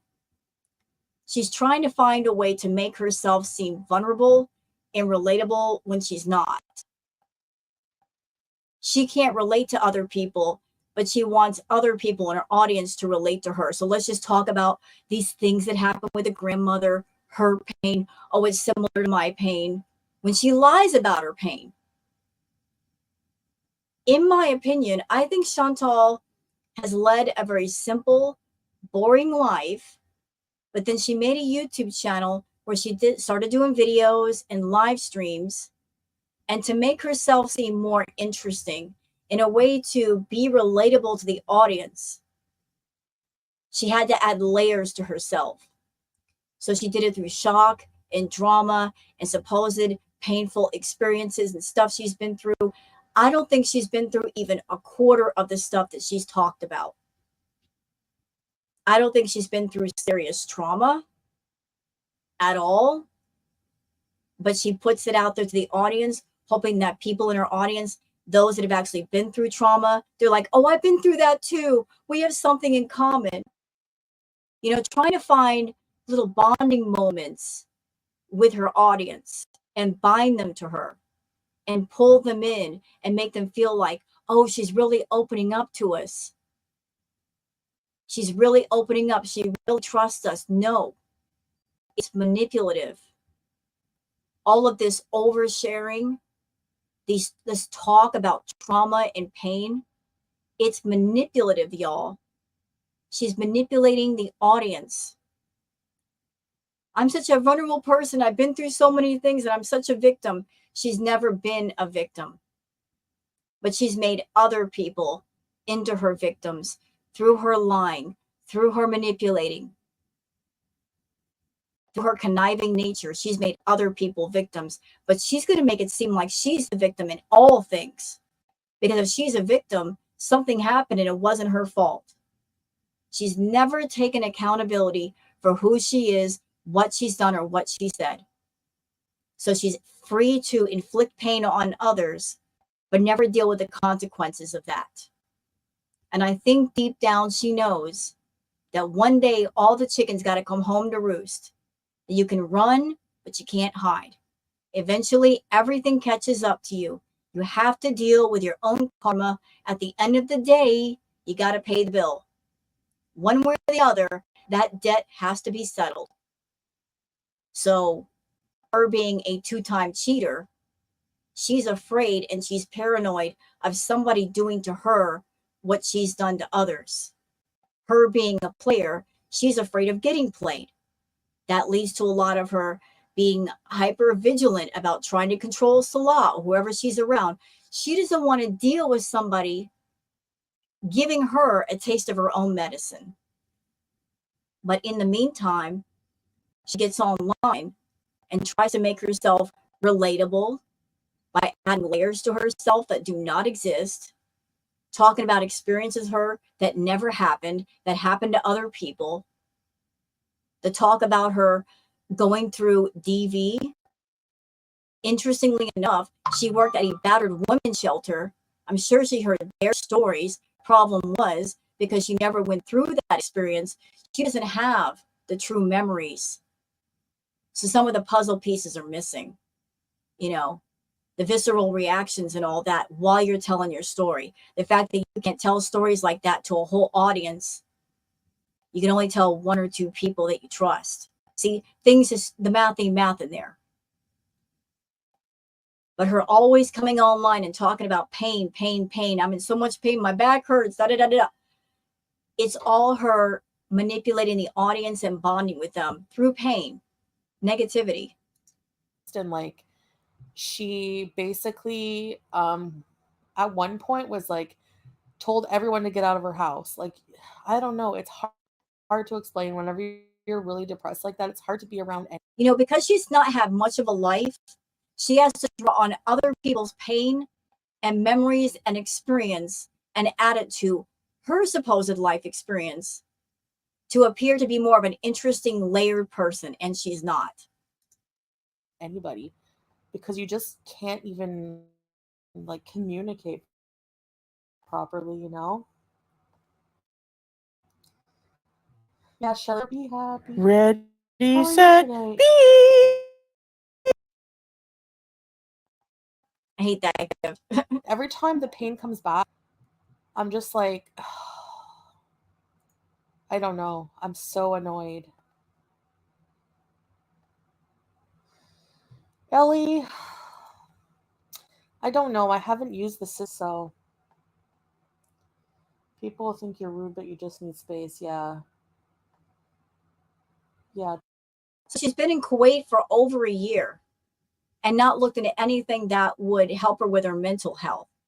Even if she can't physically go somewhere, there are online sources. You might be able to contact a counselor or a therapist and do like Zoom meetings or something. She could do that. But a little bit ago, she was talking about she's got sciatica again. Yeah, I'm going to call it sciatica because that's what it is. She's lying about it. Recently, she sat down in that gaming chair and she plopped her full weight down into it. You can't do that with sciatica. You just can't. Also, on a side note, Shantal, that gaming chair, I looked it up. There's a 400-pound weight limit. And that chair is squeaking. You broke the hydraulics. You can't lift the chair up anymore. For anyone who has a gaming chair, it's like a little lever that you can pull on to pull the chair up to make it higher. That sucker's broken. She broke the gaming chair, his gaming chair, because she's over the weight limit. It's just, it can't hold all of her weight. I'm not being mean saying that, but I did look it up. 400-pound weight limit. She's clearly over 400 pounds. The hydraulics are broken. That's why the chair is sitting down so low. Time to buy another gaming chair, Shantal. A true mistress.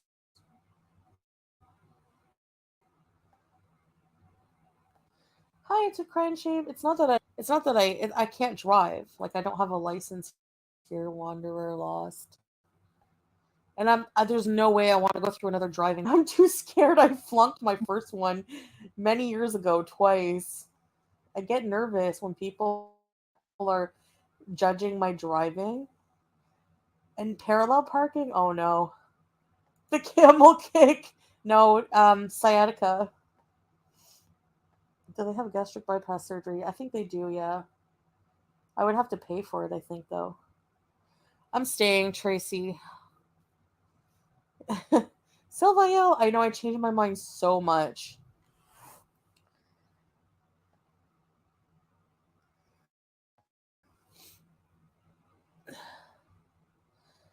Windswept, I'm not like, I'm okay. I think once I, get a Life with Ron. Again, thank you. Who was gifted this time? Floyd. Ready, set, bees.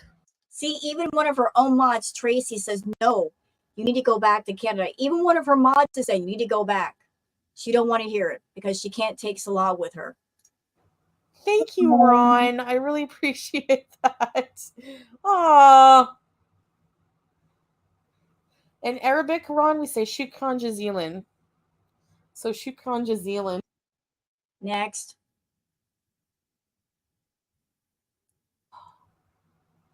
Yeah.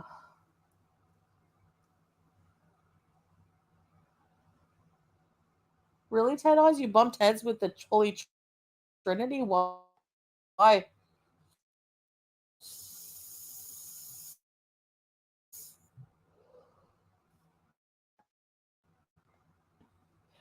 You know, about the unholy trinity.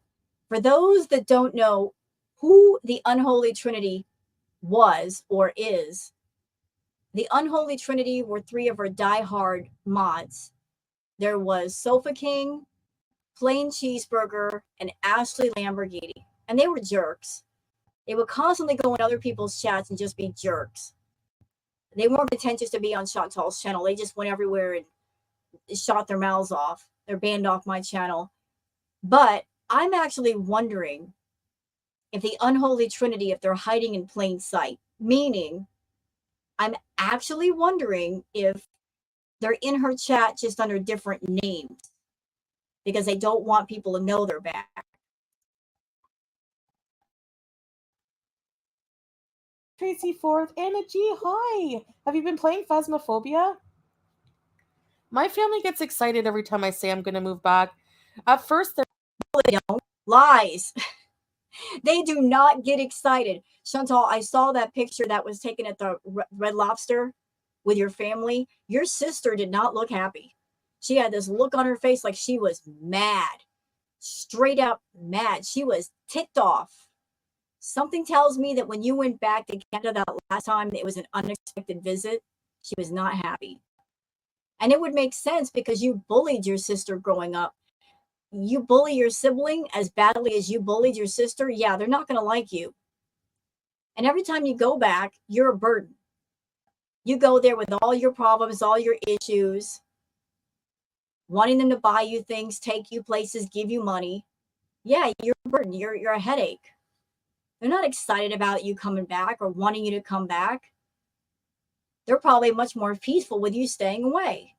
They're like always like, you know, I know how you're impulsive, cutie, and maybe, you know, work it like just, you know, basically like you have a family there now, try to like stay there if you can. And oh, that's funny. That is so funny. So her family is so excited about her coming back. But there's her own mother, a mother who hasn't seen her daughter in a while, in months, basically telling her, you know, you got a family over in Kuwait, you should stay there. Translation, well, we don't really want you here.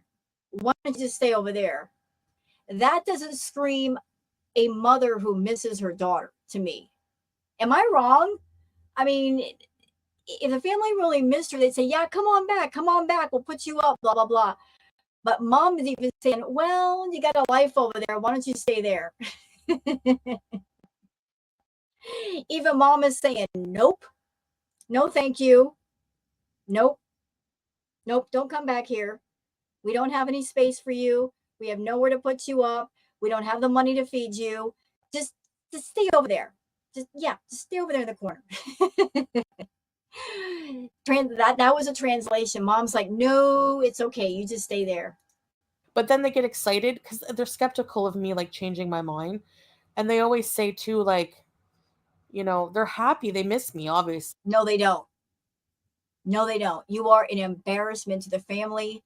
You've humiliated your family with all your online antics. You brought them problems. They are not excited. I'm sure they get anxious every single time you want to visit and they are involved because they get worried. What if she comes to visit? What if she turns on her phone and she turns on YouTube? Are we going to get doxxed? Are we going to have some kind of trouble? Is somebody going to show up and want to tow one of the cars? They don't want that nonsense, Shantal. You are a problem. Like my mom misses me all the time and she No, says she it every day. My aunt so much. My sister, you know, I feel so bad. She got so excited, but no, she didn't. Ready, set, bees! Run! Ron is spoiling me. Ron is spoiling me. Thank you, Ron. Bees are Rooney, Ron.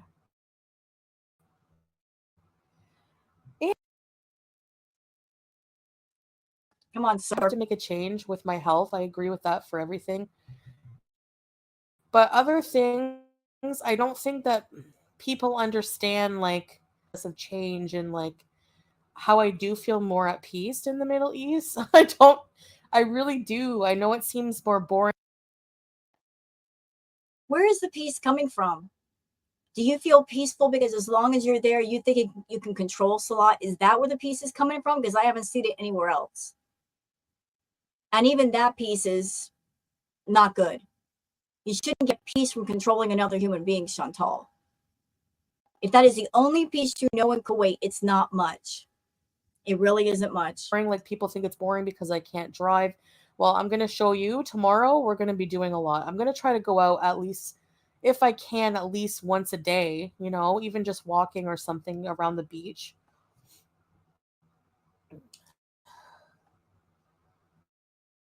Yeah. He is very supportive, windswept in a lot of ways. Ready, you know? Set, be!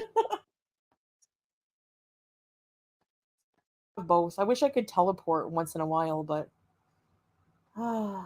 Annecy, I'm gonna be staying for a while. So as supportive as Ron. So there's so many people in the chat right now. They're saying it would be good for you to get out of the house. It would be good for you to have friends. Get out, do things. These are her subscribers talking. They are supportive of her going out and having a life and getting healthy. But what they want and what they're supporting is not what she wants and she's going to be about. And here is the conflict.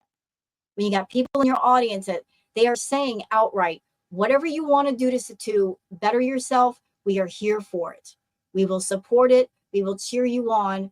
But she is a person. She's got lots of layers of addictions and issues, and she's not going to work on them. So despite everything they're hoping for and that they're wanting, unfortunately, they're not going to see. They're just going to get more and more stressed out watching her. Katrina. Thank you, Ron. And by the way, chat, can we talk about that? Can we talk about this cycle that Shantal is involved with, the circle? Can I just clue you into something? As I've mentioned, Shantal is very manipulative. Manipulative, narcissistic people. They gather people around them that like them. And they keep you starving.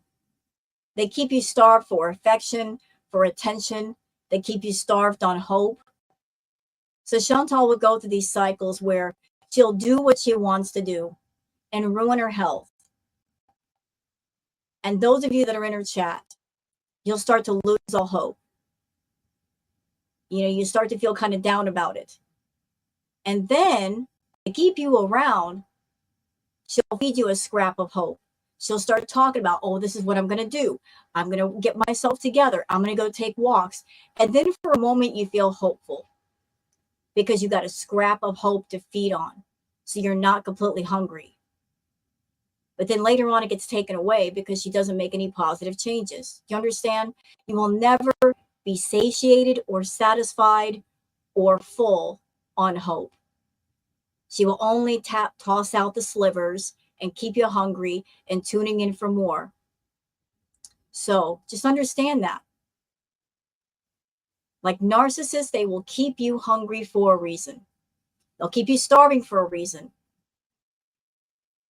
You know, if they're going through a bad time, they'll promise everything under the sun, but they'll never deliver, ever.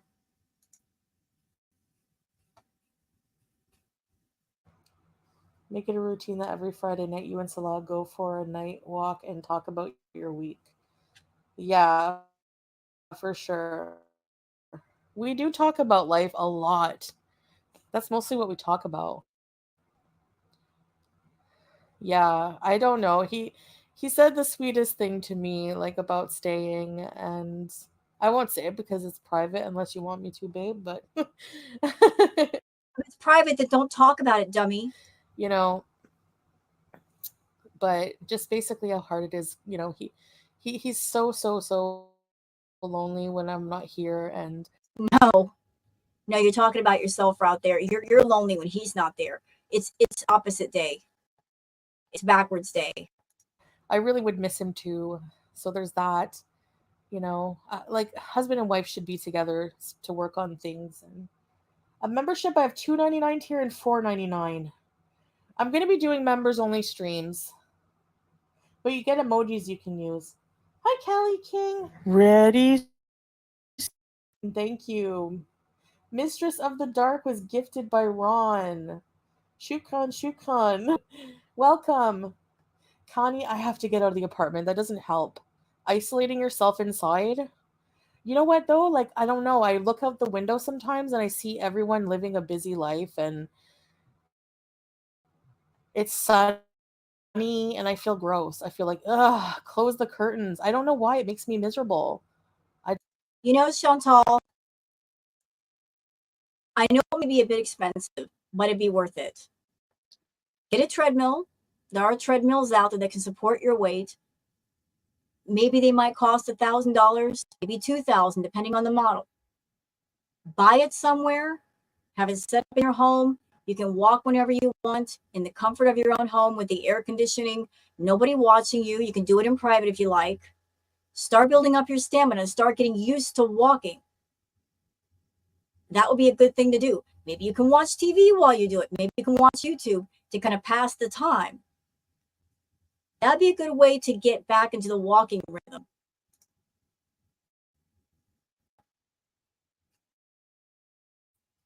I don't know. That's when I get in those depressive moods, you know? Thank you, Ron. You can't grow closer by being apart. Yeah. He's the only one that knows you best because he lives with you. My husband worries a lot of.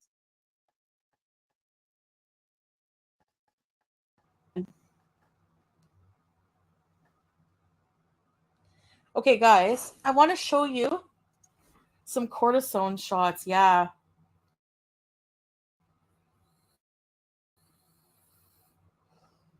Honestly, a bit of the ad. I'm gonna be honest with you guys. You know how I'm like have an addictive personality, and you know, um, You know what I don't like about Chantal? I don't like how she uses what's wrong with her or what might be wrong with her as a crutch, as an excuse to excuse the things that she does. Oh, I have an addictive personality, or I've got mental issues, or I've got BED, and that's why I do these things, rather than stop herself from doing those things or seeking out treatment so she can do things a different way.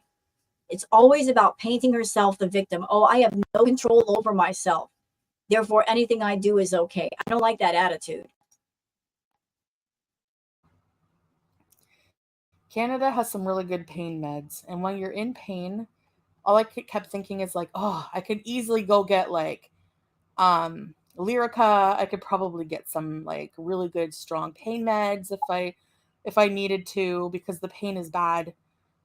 But then I'm like, I could see why, you know, they don't want to get people on meds like that here, why they kind of ban those meds here.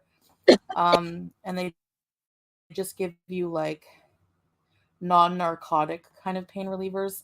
Like the Olfin does work, but it doesn't get you addicted. So it's, you know, I could see myself going back and just like using that as an excuse to just never change and just fall back into old habits and just. This is disturbing to me. So she just said she's got an addictive personality. When Chantal was in Canada, she did ridiculous amounts of edibles. Ridiculous amounts. Just out of curiosity, I looked up the milligrams for edibles. I found out something, that 600 milligrams of edibles is equal to 50, green sticks, the kind that you smoke. 50. Now consider the fact that Chantal, when she did the wheelchair edibles, she was easily taking 1,000, 2,000, sometimes 3,000 milligrams at a time. That's insane. Insane. Whatever she does, she always goes too far. She does too much. So she's over here talking about, oh, if I went to Canada, they give me the really strong pain meds. And maybe I'm reaching here. Maybe this is just a feeling. It sounds like she would go to the doctor looking for those really strong pain meds, essentially doctor shopping, looking for medication that maybe then she could turn around and abuse wrongly or take too much of. It screams, I am not wanting to cut down on what I do. I'm going to find ways to do what I do and do more of it. That's what I'm getting here. So just because she's in Kuwait and she doesn't have access to certain vices that she would normally get to in Canada, my friend Erie Pepperoni pointed this out in her stream last night, and it is so true. Being dry is not the same as being in recovery. Being dry just means you don't have access to the things that you would normally do. Being in recovery is when you have access to them and you don't do them. When you could get to them, but you decide not to. So a lot of ways, Shantal is dry in Kuwait. She can't get to the edibles, therefore she doesn't do the edibles. But if she were back in Canada, she would be doing them, maybe other things too. So she's not in recovery for anything. Recovery means you've got different coping mechanisms, you've got different coping tools, you've done the work, and no matter where you are and what's going on, you got control. Staying away from the things is not recovery. It just means you put yourself far away and you can't get to them. But the moment you get near them, there's a temptation and it's going to creep up on you. But I'm getting a sense of she's thinking about Canada. She's thinking about the pain meds. And oh, they got really strong pain meds. In an almost nostalgic way. That's disturbing to me. You're not recovered, Shantal. Not at all. You know, drive around getting drive-through because I'm alone and I don't have anyone like. And it doesn't matter if she's dry in Kuwait for certain things. She's still got one rug of choice, and she's doing it, and she's overdoing it, and that's the food. It's a legal rug, so she's going to do it, and she's going nuts with it, and you guys are seeing the result of it, her bad health. So just because you cut yourself off from everything else, not everything. You still got one thing, and you're going nuts with it. You know, I don't know, seeing me do any of these things, and you know, like, I think it's just kind of, I'm scared to go back on like wheelchairs because I do still crave them sometimes, you know. That means you're not in recovery, because every single time you've gone back to Canada, you go straight for a dispensary. As a matter of fact, the last visit you did, you were showing off several packages of edibles. Oh, look, I went to the green store. Yes, I did. It's a thing here. I'm going to do it. You said so. So there's a lot of just things going through my mind. Hi, Grandma G. The healthcare in Kuwait it depends what you need. Like if I needed an operation, or something like that, it would be pretty expensive, you know. It wouldn't be like, it depends. But like just basic care is not that bad. So yeah, but the problem is you need more than basic care. You've got serious health issues that need to be checked on and looked at and treated. That is expensive. You keep racking up health issues and you're not slowing down. I need to like really like try to not need so much healthcare. So how are you going to accomplish that? By doing all the mukbangs? Well, I need to do some preventative care. Like I need to get on a healthy diet and move more. That's it. That would be so healing in a lot of ways. You need to go to inpatient. Diet is not going to work. You need inpatient. You are someone, you're in an environment where you have too much freedom to do what you want. And we see what you do with it. You have a phone with an app. You can just push the app and here comes the food. You have Salah around you that he can't say anything, do anything but go get the food. He'll bring it to you. You are in an environment that enables you too much. You're around people that enable you too much. That's why you need a controlled environment with people you cannot manipulate or control or have influence over. That's the only thing that's going to work, Shantal. Hi, Clara. You know, I'm obviously bored as shit. Well, I don't know. I'm not really that bored, honestly. When we go out, it's a lot of fun, and But you never go out. I want to go shopping tomorrow for some Ramadan things and some. Okay, I want to show you guys some abayas. Hey, White Knight, how are you? Like that, the conversation got too heavy, so we're doing the deflection away by showing off the abayas. Loyalty bees are still wow. I think with a nice black or red, a matching red hijab. I like this one. Do you guys like this one? Do a poll? I don't know how on Streamlabs. Thank you, Windswept.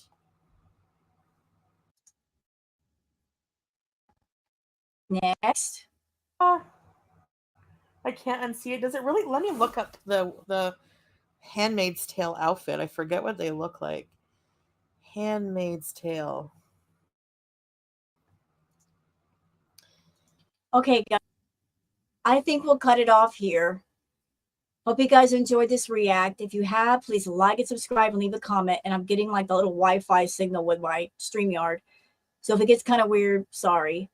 It's going in and out. So thank you guys for being here. And don't forget to like and subscribe. And I'll see you on the next one. Until then, take care of yourselves and each other.